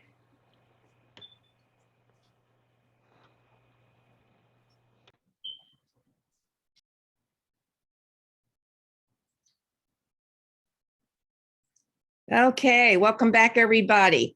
So I'm going to ask the room that thinks they've nailed it to give us their one or two top steps. Wow, no pressure. Nailed it. I can read what we came up with. I think we got a good selection. We started by breaking it down into sort of identifying problems. And so one of the things we wanted to do was create an organizational stance. What does the organization value and what do they want? So that is out there clear as far as goals, including the value of being in the space when and where it is important. So that is also clear so that when it is not a critical piece, that flexibility is allowed. We wanted to get to the bottom of the toxic culture beyond just Peter, that we have specific steps for Peter. We wanted company-wide regular integrated training on DEI, regular check-ins monthly by department on this work specifically, and also have it integrated into the annual reviews. I don't want to, you want to let other people say some stuff? Yeah, thank you, Kate. I really appreciate that. Let somebody else a chance. Those are great. Those were all great steps. Somebody want to interject something that Kate and her group didn't? I'll hop in. Oh, go ahead. Hey, Kate, I'll tag team with you.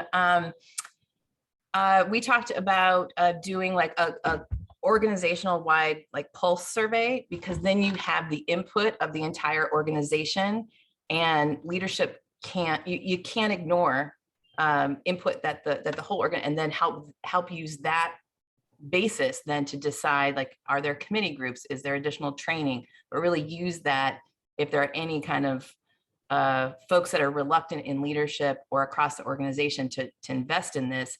That's really important to have that data to help support the efforts. Yes, absolutely. Great. Anybody else wants to chime in with something that wasn't mentioned? I'll chime in. This is Tasha Bird from 9 Degree Benefits. One of the things that I mentioned because we had some similar responses as far as the surveys and doing some ongoing training was bringing in an expert because the organization may not have that expertise in-house to be able to do that training, create the right survey, deploy the right survey, and really address the results of it. We're bringing in an expert who obviously had the skills to help the organization address each of these areas, and then do the follow-ups and ensure that they're staying on target with what they want to do to take it to the next step, to make sure their employees do feel like they are not experiencing these microaggressions and there isn't a toxic environment, and then there is that that they make sure that they don't have people like Pete who are maybe not aware of how his effect is on the organization. Yeah, outstanding. Thank you so very much. So folks, you recognize, we, tried to obviously put a lot into this session, so we don't have a lot of time to discuss this as much as I would like to. And so here's what we've also come up with is, the steps you might want to consider if for the case study is one, what myths have you been operating around as an organization? What have you failed to see? First question you need to ask yourself, meet with the leadership team, acknowledge what you don't know, get back to that employee group, let them know that you hear them, conduct that cultural audit so you can hear from everybody, get yourself an expert, as Tasha had mentioned, start to analyze that data.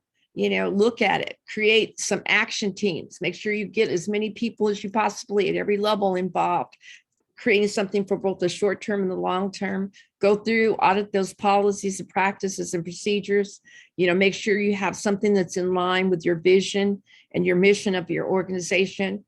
Then, establish those learning opportunities for your managers. Work with Pete, don't write Pete off, give him a chance to be mentored and coached, and help him understand the importance of it, and evaluate his performance and all the rest of your leader's performance against some inclusion goals. And then, create a DEI internal inclusion committee so that you can start working on this and keep your eye on it and make it a part of your organization and make it a monthly topic, not just kind of when something blows up. So not every step, but certainly steps that you can take. We've also looked at, and I'll talk about that in a minute, but the ultimate leadership challenge in ensuring inclusion is that you've got to develop that cultural competencies. You got to get hold of your own story. Everybody has a story about diversity and inclusion. Admit and stay aware of your biases, be personally committed to your success and that of the organization. Notice what you say and how you say it, be transparent and authentic, and keep learning, and be prepared to make mistakes, because you only learn when you make mistakes. That's gives us the biggest opportunity for learning. As a final thought is that I take it from Dr. Martin Luther King, we're all caught in an inescapable network of mutuality, tied in a single garment of destiny. Whatever affects one directly affects us all indirectly. I believe that's true. You don't have to believe it, but I believe that that's true. So let me just say, because I want to turn it back to Tamika because of our time. It's been a pleasure. And also that fact that, all of these topics, we could probably spend 4 to 5 hours just talking about unconscious bias, talking about microaggressions. So again, take this as an opportunity to be introduced to it and figure out a way to get more involved and get more learning around that. And lastly, within your billables, you have some things on why inclusion leadership matters based on some of the results from the pandemic, and then just the top DEI best practices, and that's yours to use in any kind of way that's going to be helpful for you. Any final questions or comments?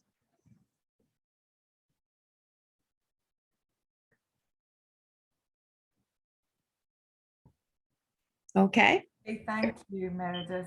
I see it in the chat as well. Everybody, it's definitely a lot of great information. So what to do next? Now we're going to make a plan. But thank you so very much. I appreciate that, Sally.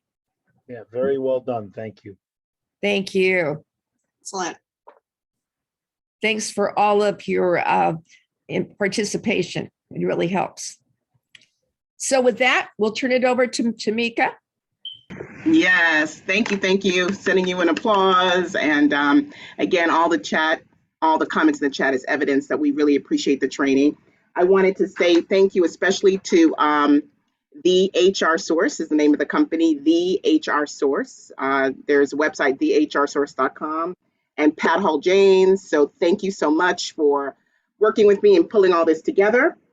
Thank you to Meredith Levert for training us and sending us the great information. And I did put earlier in the chat the Harvard IAT. If anybody needs that, they can email me again and I can send that implicit association test out. If anyone still needs the workbook, I can send that back out. Thank you to our Diversity and Inclusion Council, to Cecil and to Jean Christensen, who are co-chairs. So thank you for your support. Thank you to Jesse Phillips, who's our staff liaison, for helping me and spurring this all along. And thank you to our president and CEO. And finally, of course, we're a chamber. We have lots of other upcoming events coming up. And so I'm going to just put in the chat a link to the GNHCC events and the QCC events coming up. So that's in the chat right now for you. And finally, we are going to be giving something away. So in the communications that I sent out about this workshop, there was something at the bottom that talked about diversology. So for those of you who know the HR Source, there is this really immersive, that's the best way to think about it, immersive game that's called Diversology. And one lucky winner who has been on the majority of this call will win that prize. And it's something that you can do in person or online for about up to 8 team members. So one of you will win that. We will make the random selection and then we will notify you of that. So again, thank you so much. I really, really appreciate everyone's time and attention, and we will see you soon at the next chamber event. Thank you so much. Thank you. Thank you. Thank you. Thank you. Thank you.